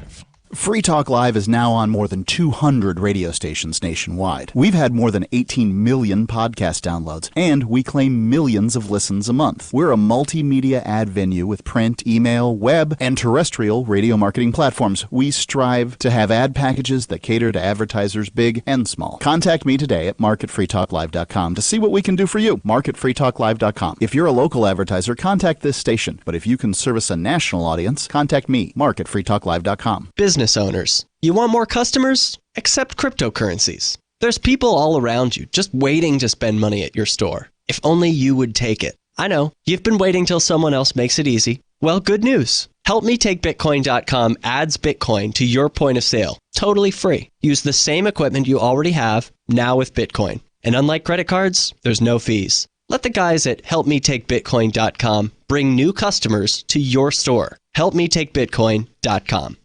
I want to tell you about my favorite cryptocurrency wallet, Edge Wallet, at edge.app. Edge is the wallet I use more than any other, and that was true long before Edge Wallet became a sponsor of Free Talk Live. Edge Wallet allows you to buy, sell, trade, and securely hold your cryptocurrencies, including Bitcoin, Ethereum, tokens, Monero, Ripple, Dash, Bitcoin Cash, and more. It's available for both Android and iOS, and you can download it via the Play or App Store or via Edge Wallet's website, edge.app. Secure your freedom with Edge Wallet. The next generation wallet is coming from Divvy. In just a few taps, you'll be able to send, earn, spend, and exchange digital money in seconds. Send money around the globe with only a swipe. Instantly exchange between Divvy, Bitcoin, and fiat right in the mobile app and withdraw directly to your bank account. Divvy already offers the first one-tap solution for earning passive income with crypto. Multi-tiered masternodes allow everyone to partake in the network. Visit DivvyProject.org. DivvyProject.org. This is Michael Dean from the Freedom Fiends. I've run websites since 1996 and have used over a dozen web hosts in that time. AgristHosting.com is the only one that hasn't broken my heart. Agrist Hosting's uptime and service is stellar, and their DDoS mitigation is the best I've seen. That's important because if you tell the truth in this world, you'll ruffle feathers. And some people will try dirty tricks to silence your voice. No matter what the haters hit us with, Agrist Hosting keeps our websites online.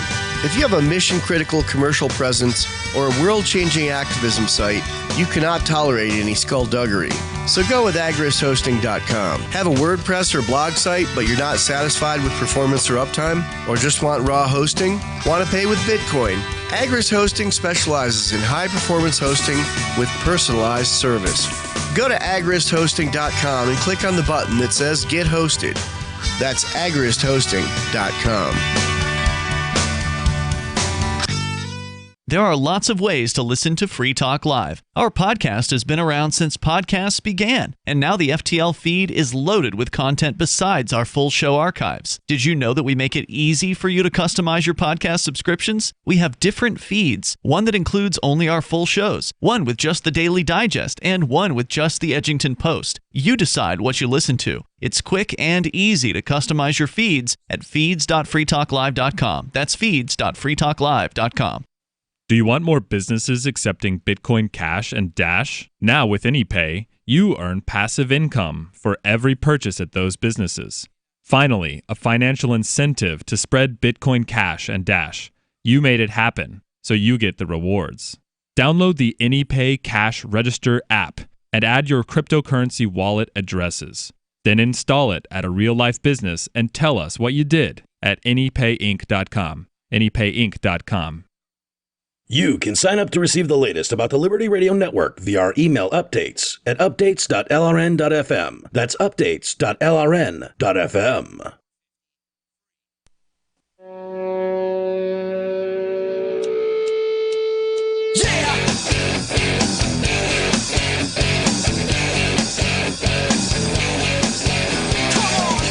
This is Free Talk Live, 855-450-FREE. That's free as in freedom, 855-450-3733. That's our number. That's the number to call and get on the air and talk about whatever you like. But first, I wanted to say thank you to Brian Painter. Brian is an amplifier. He is a platinum amplifier, which means he has pledged to donate $10 a month to help. Platinum's 25 actually. Oh, I'm sorry. Yeah. $25 a month. Wow, that is generous. It's a lot. Thanks. It's going to make that contribution to our amplifier program. That helps us get on more radio stations, get the ideas of liberty in more people's heads, which we think is a good deal. You can find out more about the amplifier program at amp.freetalklive.com. And we have been talking to Tom, and Tom's got some, he has some, I guess he wants to acknowledge that we have these rights and we should be glad that we have these rights. But like free speech. Yeah, like free speech and things like that. And we on Free Talk Live definitely take advantage of having that right. I disagreed as to whether we get that from government or government's just not supposed to infringe on my rights that I have. Anyway, Tom, you're back on. Thanks, guys. Thanks for keeping me on extra. I know I'm blocking out a bunch of other people, and this will be our You'd be surprised. Little go around. No, but we're keeping it on because it's interesting and it's a good conversation. And let's come back to the issue of English because you had brought up Czechoslovakia, that you had worked over there. You work with a company that sets up warehouses, manufacturing or whatever, and that Czechoslovakia had a mandate that if you weren't able to speak check, some amount of check within 6 months of having started working there as a sort of a temporary worker that you will be temporary and they'll remove you from the country. Is that right? That is correct. Right. And of course, I pointed out that you don't actually want the United States to be more like Czechoslovakia, but No. you expressed some concern that maybe people who are coming here aren't able to speak English. Is that what I was to glean from what you were saying? Yeah, and I can understand. If I lived in one of those third world countries, I'd want a better life for my family. Yeah. Trust me, I would. Anybody would. But as Americans, we've lost our checks and balances due to us feeling entitled. Like we deserve to go to college.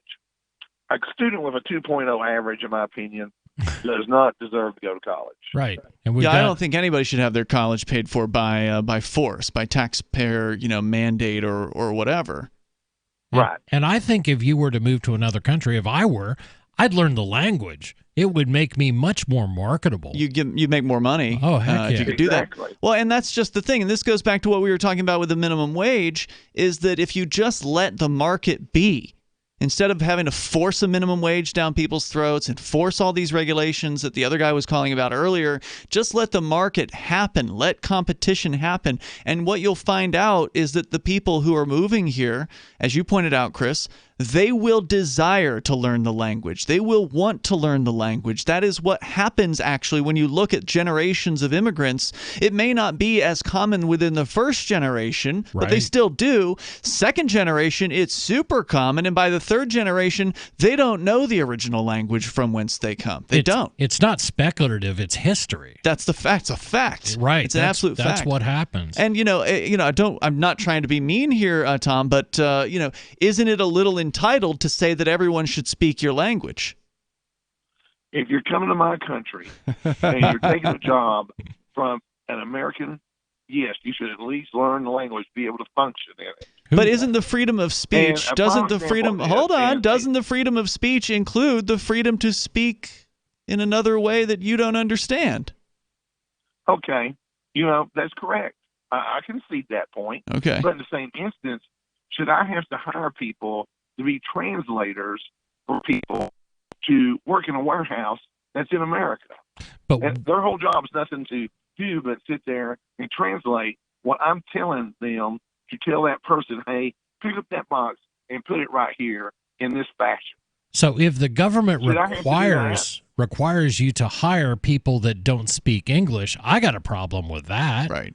Yeah, you shouldn't be able. You should be able to turn somebody down. At every blue collar job in America, you're going to see a wave of people who don't speak the English language.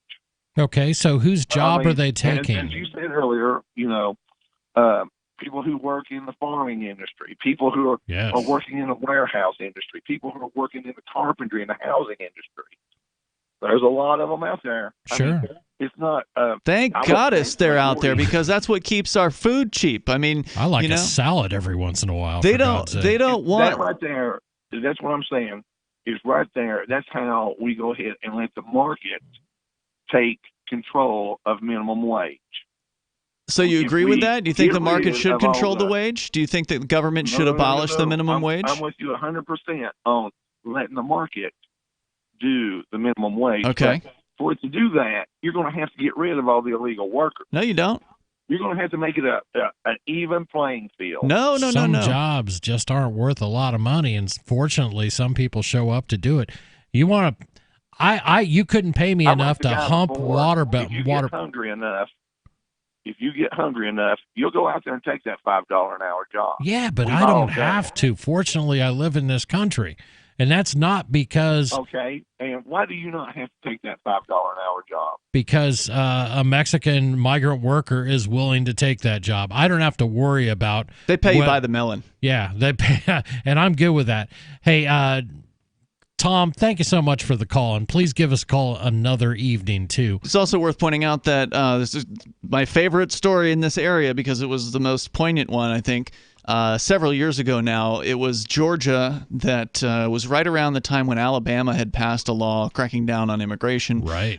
Georgia also passed a similar crackdown, or they were expected to pass it. And the immigrants hightailed it out of there. They're like, all right, well, see ya.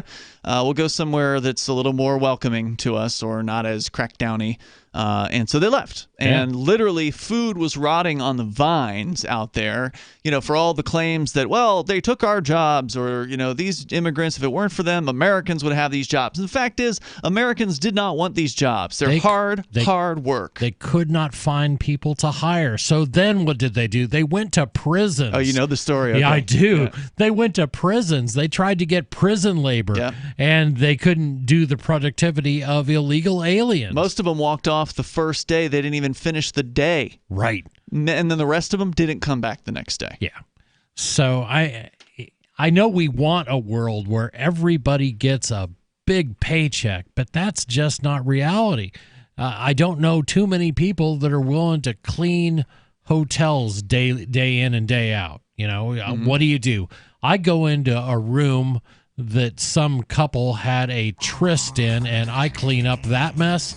No thanks. 855-450-FREE. We've been talking immigration. We've been talking minimum wage, but we can change the subject and talk about whatever you like, because that's what we do. This is Open Phones Radio. This is Free Talk Live.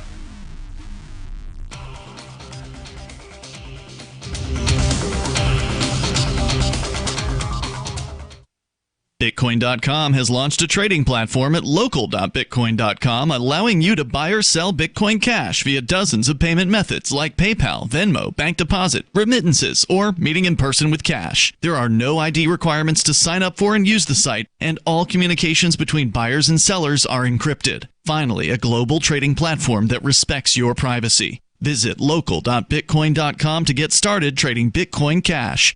local.bitcoin.com.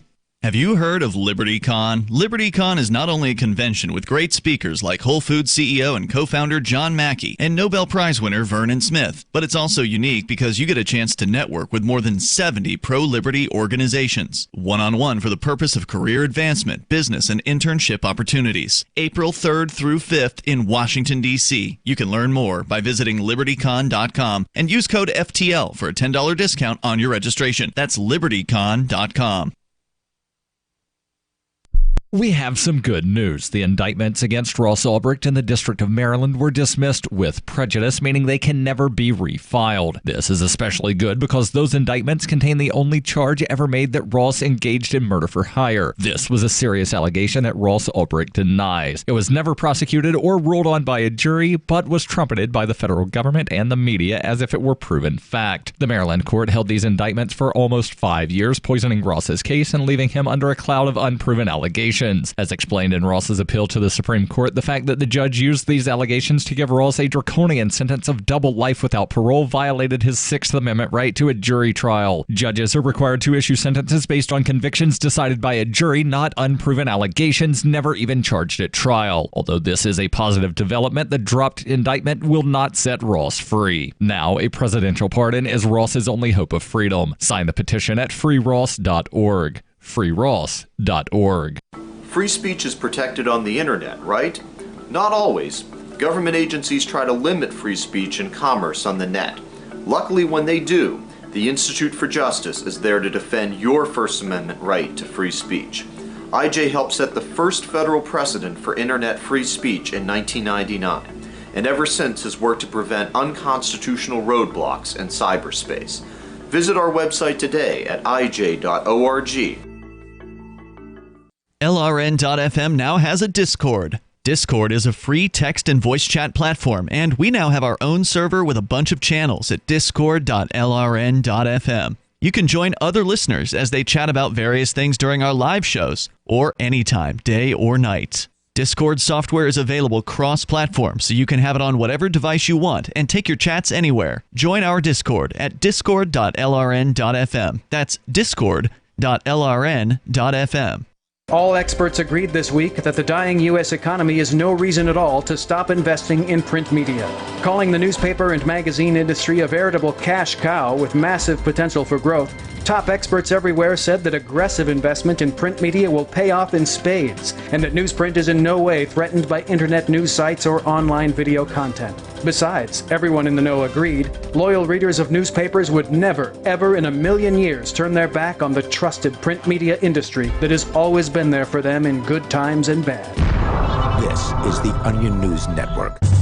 It's the Onion Radio News. I'm Doyle Redland. Cardiologists announced today that test subjects who took a single aspirin tablet followed by a fifth of bonded Kentucky bourbon were 85% less likely to realize they were having a heart attack. Potential side effects for the new treatment include slurred speech, impaired vision, and vomiting. Doyle Redland for the Onion Radio News, online at theonion.com. What's up next? Visit the Liberty Radio Network program guide to find out at shows.lrn.fm. That's shows.lrn.fm.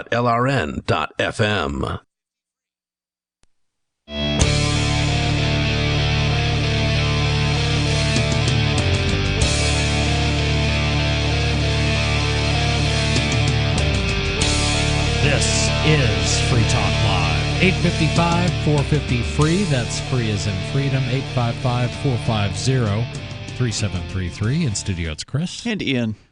And I wanted to know, have you heard about the cryptocurrency Divvy? The next generation wallet is coming from Divvy.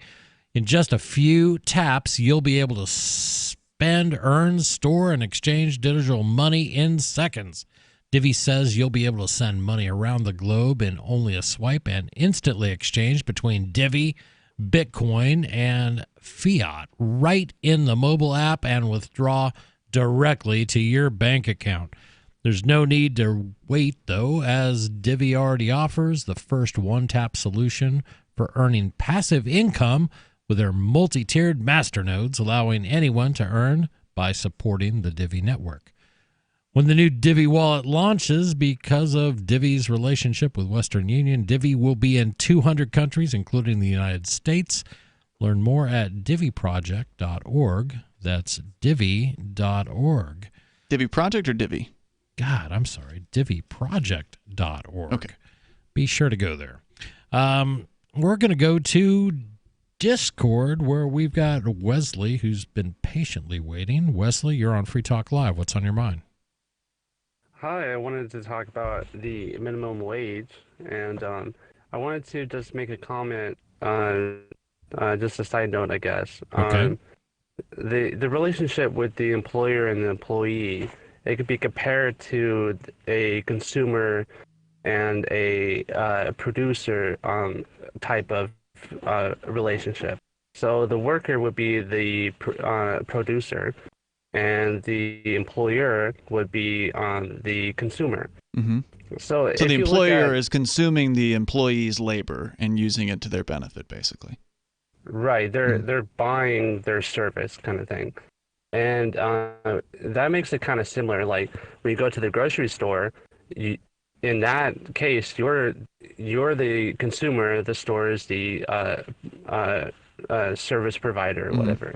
Sure. So, but in the case of the wage, like imagine if you went to the store and the store was going to the government and they're like, you know what, it's just immoral that all these customers are going for the lowest prices possible. We need to have a ban on any shoe that's priced lower than $5 or something like that. It's price fixing.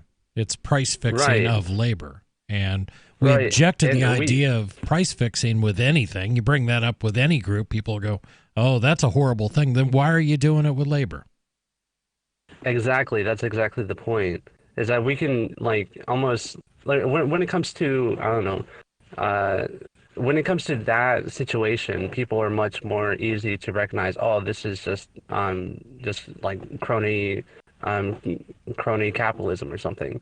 But when it comes to their own personal lives, and they have a different perspective on it. Yeah. And I think it's because they're kind of biased in that sense. Yeah, you're absolutely right. And Chris, that's where you're wrong on this. People won't see price fixing as a bad thing if it benefits them. They'll choose to call it something else. Well, but just the phrase price fixing is horrible. That's what it is, and I know that. and if somebody sees the negative sides of price fixing, which of course results in people going out of business and products being exhausted from the marketplace because they're either set too low or they're set too high, no one can buy them or whatever. There's different ways that price fixing can affect the market. If somebody's benefiting from a low price that's been fixed by, say, the Venezuelan government or whatever. For instance, the price of gasoline, right, very highly subsidized in that country, to the point where it's almost free, from what I understand. I mean, it's ridiculously cheap. Right. Those people are not going to oppose, or they're going to support the price fixing. Well, and it benefits they will, them. But then I will bring up the term price fixing with them. Say, so you support price fixing.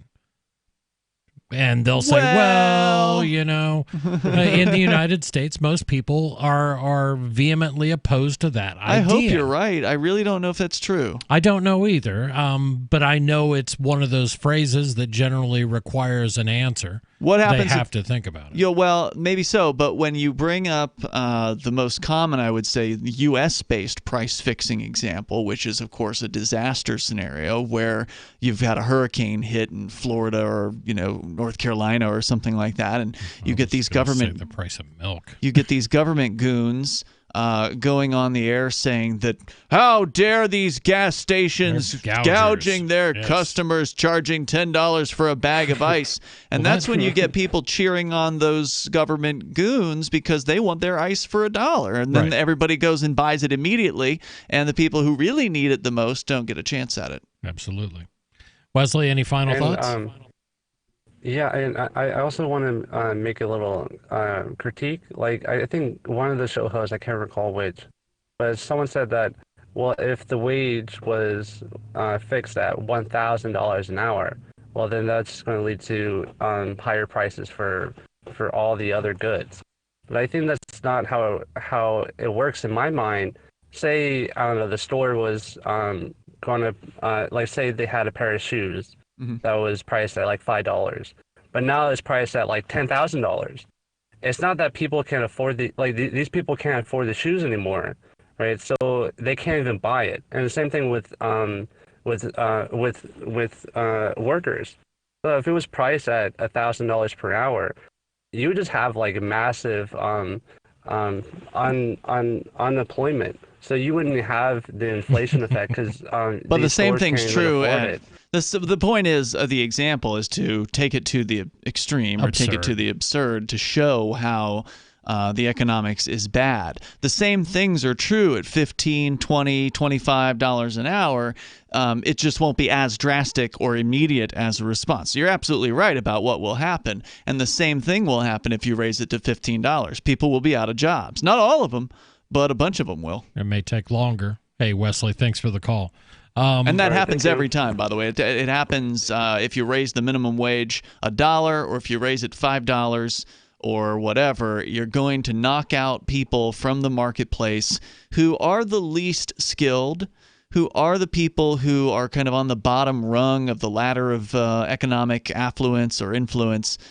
These are the people who are going to be affected the most by minimum wage increases. And that tends to be, let's say young people who don't have a lot of skills, maybe people of color, for instance, folks like that in those positions. So, I'm a little bit older than anybody else on this show.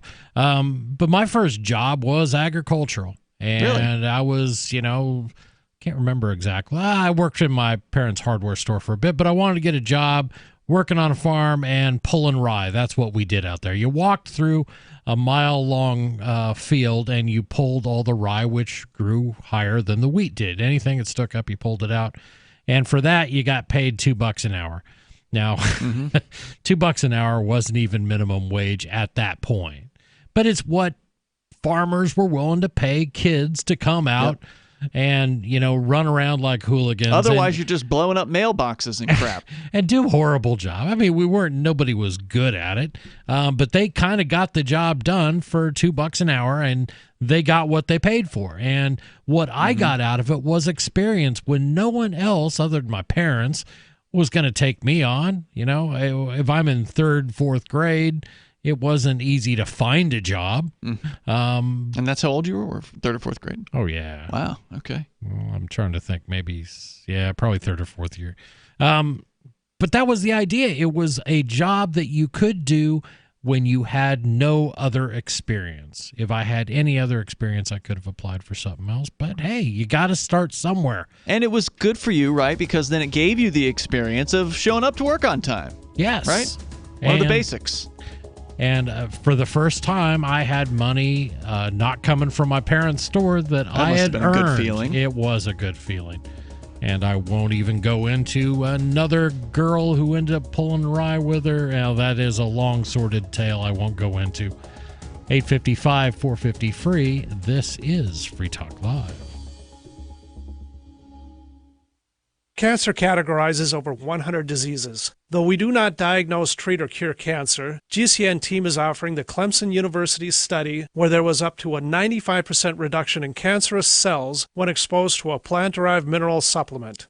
If you or a loved one are searching for answers to this horrifying disease, come to GCNteam.com or call 877-878-4203. We'll email you a copy for free. That's 877-878-4203. I'm here with Scott Useum, founder of OMG Tax. Tell us how your company helps our listeners out there who have a problem with the IRS. My team of lawyers, enrolled agents, and licensed tax experts remove wage garnishments sometimes in the same day. We even have reduced the total debt some of our clients were required to pay through what is known as an offer in compromise. Can you give us an example of somebody you help? Oh, can I ever? We have taken a $500,000 liability with the IRS. Guess what? The client didn't pay a dime through the representation known as non-collectible status with the government. If you owe the IRS more than $10,000 and you want to see if it's possible to pay a lot less, call OMG Tax right now for a free tax-saving consultation. Call 800-486-8112. 800-486-8112. 800-486-8112. That's 800-486-8112. With more people listening to radio than visit Google, Facebook, or YouTube, from the very young to the very old, everyone listens to radio. Pillow companies, alarm, identity theft, nutrition, insurance, banking, automotive. The list goes on and on. Billion-dollar businesses. Why? The answer is radio. The media everyone tunes into. Find out how effective and affordable radio can be for your business. Contact 877-996-4327 or advertise at gcnlive.com. The Shire Free Church offers a sanctuary to those seeking an escape from state churches. The Shire Free Church is an interfaith, diverse group of people that may not share identical theological beliefs. As a member in or minister of the Shire Free Church, you are a sovereign individual and may be the faith of your choice. We don't claim to have all of the answers. We are open to all peaceful people. We want to learn from each other. What unifies the Shire Free Church and its diverse members is peace, love, and liberty. There are many paths to God, one for every individual. The Shire Free Church does not define a specific path beyond those parameters that must be your foundation. Peace as your way, love as your guide, and liberty as your light. Learn more at church.shiresociety.com. That's church.shiresociety.com. The LRN.FM's social media channels have been revamped. We've eliminated Facebook and focused on other platforms like Twitter and Mastodon, the decentralized alternative to Twitter. On our accounts, you'll find posts from multiple LRN.FM show hosts together in one place. Follow us on Twitter at twitter.lrn.fm, or better yet, move to the decentralized Mastodon social media platform at toot.lrn.fm, toot.lrn.fm. I think you'll like it. Bitcoin.com has launched a trading platform at local.bitcoin.com, allowing you to buy or sell Bitcoin Cash via dozens of payment methods like PayPal, Venmo, bank deposit, remittances, or meeting in person with cash. There are no ID requirements to sign up for and use the site, and all communications between buyers and sellers are encrypted. Finally, a global trading platform that respects your privacy. Visit local.bitcoin.com to get started trading Bitcoin Cash. local.bitcoin.com. Join the LRN.FM Discord for live chat 24/7 at discord.lrn.fm. That's discord.lrn.fm.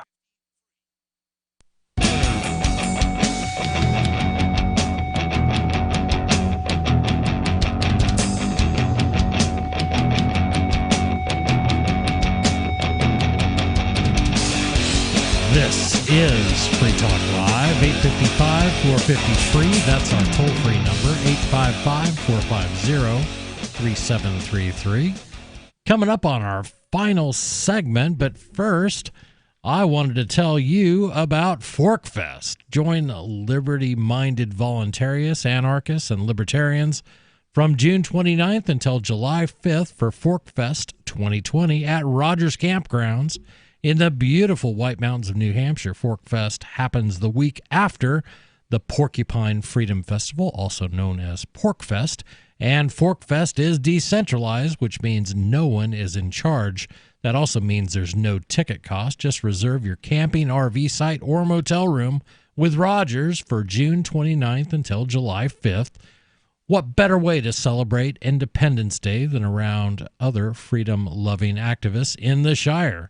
You can simply relax and go camping with other liberty lovers. You can create whatever experience or event you'd like others to have. If you're planning an event for ForkFest, be sure to let others know about it in advance. You can connect with other ForkFesters via the unofficial Telegram chat or the ForkFest forum. Links to those are on the unofficial website, forkfest.party. That's forkfest.party.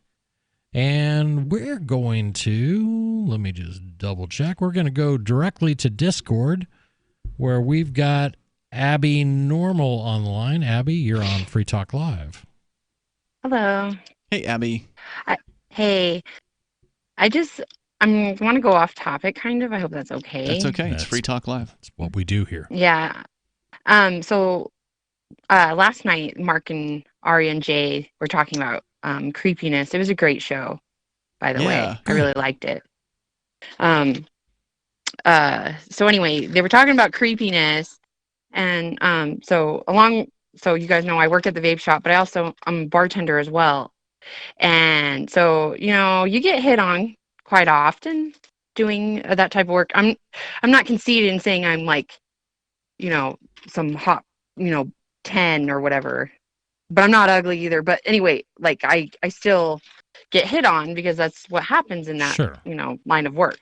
So anyway, but there are creepy ones that go in there and make you kind of feel creeped out, but not like in a flight or fight response. Mm-hmm. Right. And anyway, I will deal with someone's creepiness because that is how I make my money. Sure. If that makes sense. You'd rather have that person pay for the order rather than get upset and walk out.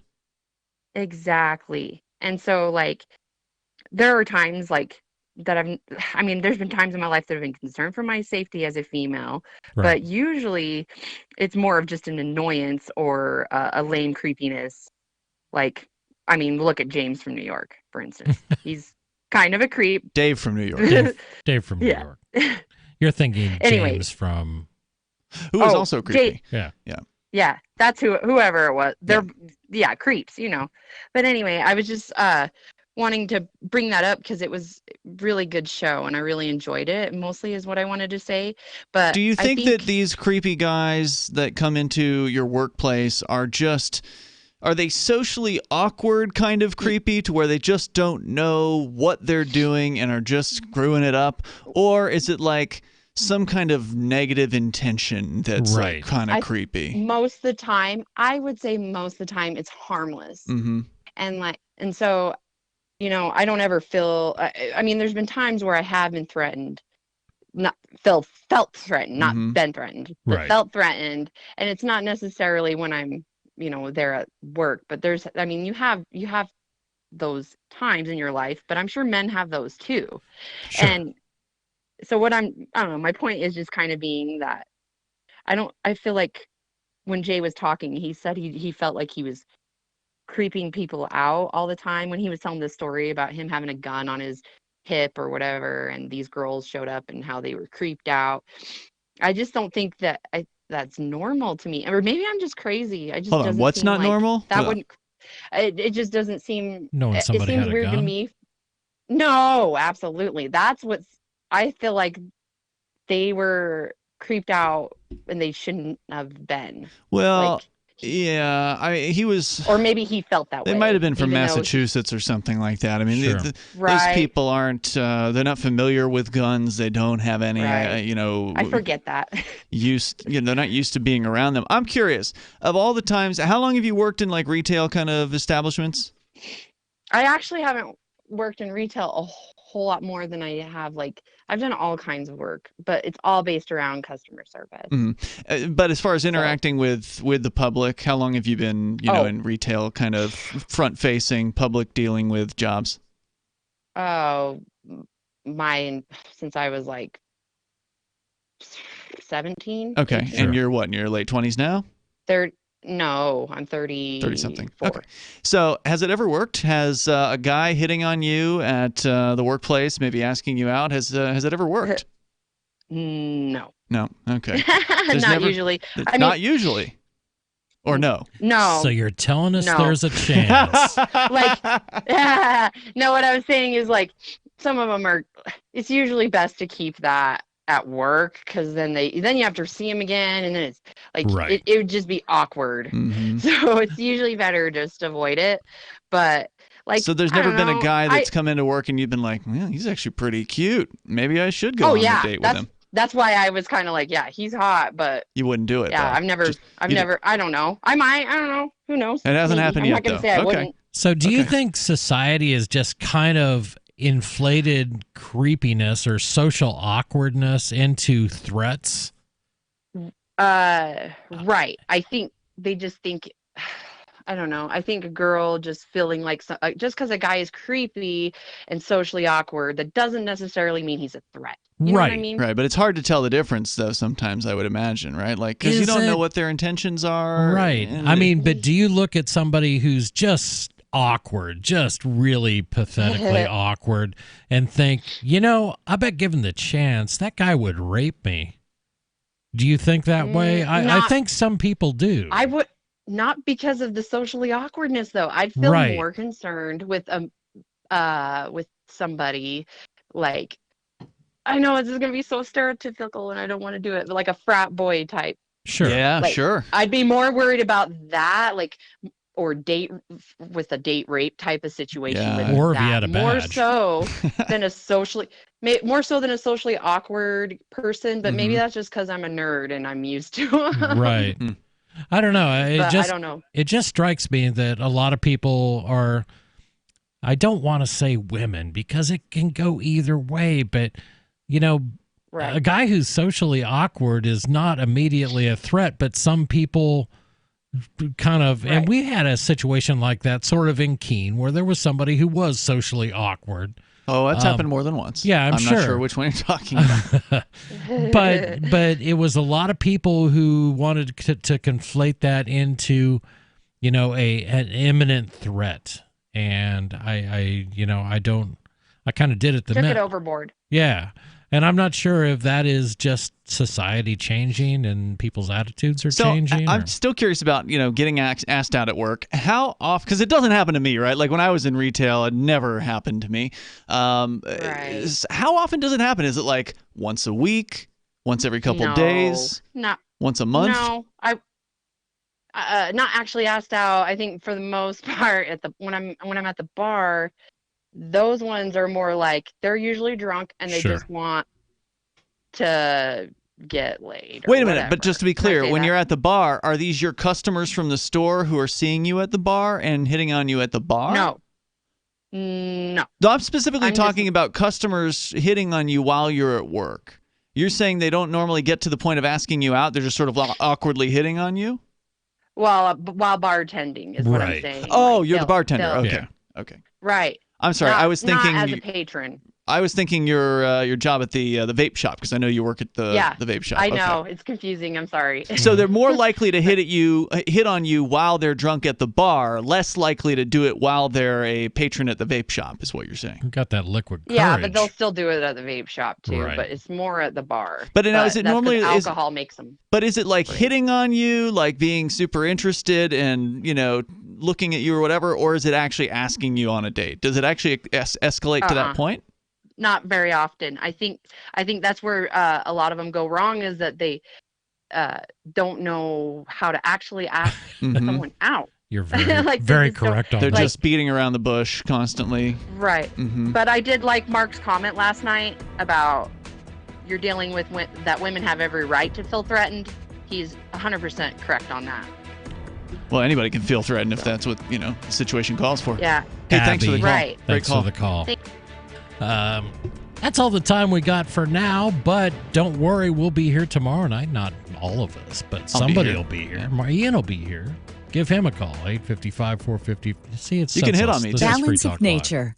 Changing the world, one life at a time. I've always been high energy, just going. And I turned 40 last November, and I was tired all the time. Now, taking the Balance of Nature, I just feel good. I have energy when I get home to still wrestle with my kids and do the honeydews at home. It's nice. I can tell that it just restored me to feeling normal, which is great. Experience the Balance of Nature difference for yourself. Call or go online now and become a preferred customer, which gives you our best pricing and free shipping. And we'll take off an additional $25 on your first order. This will be a limited time offer, so don't wait. Call 800-2468-751. That's 800-2468-751. Or go to balanceofnature.com and use discount code FTL. I'm crazy about My Magic Mud. This is the most important oral care product created this millennium, and I'm not kidding. We all have different opinions on politics and issues, but we all have mouths. And I want yours to be as clean as possible, with teeth as bright as they were meant to be. I will never be without My Magic Mud. It's a little surprising, but man, does it work. If you only listen to one thing I say ever, go to mymagicmud.com and get 20% off with code FTL. mymagicmud.com, code FTL. Some of you asked, and now we've delivered. LRN.FM's live Keene, New Hampshire studio shows are now streamed in HD on Twitch. Visit our channel at twitch.lrn.fm and give it a follow. If you have Amazon Prime, you get one free subscription on Twitch. If you use it on our channel, Twitch will give LRN.FM a monthly piece of your Prime subscription cost. So please watch, follow, share, and subscribe to twitch.lrn.fm. That's twitch.lrn.fm. The latest episode of Declare Your Independence with Ernest Hancock is next after the news on the Liberty Radio Network at LRN.FM. This is the Liberty Beat, your daily source for Liberty news and activist updates. Produced in partnership with SNLS News and listeners like you. Online at libertybeat.news and snls.news. I'm Mick Murrow with your latest edition of the Liberty Beat. Gold is trading at $1,521, silver at $17.89, and Bitcoin is trading around $7,139. Today's prices are brought to you by InnoScale.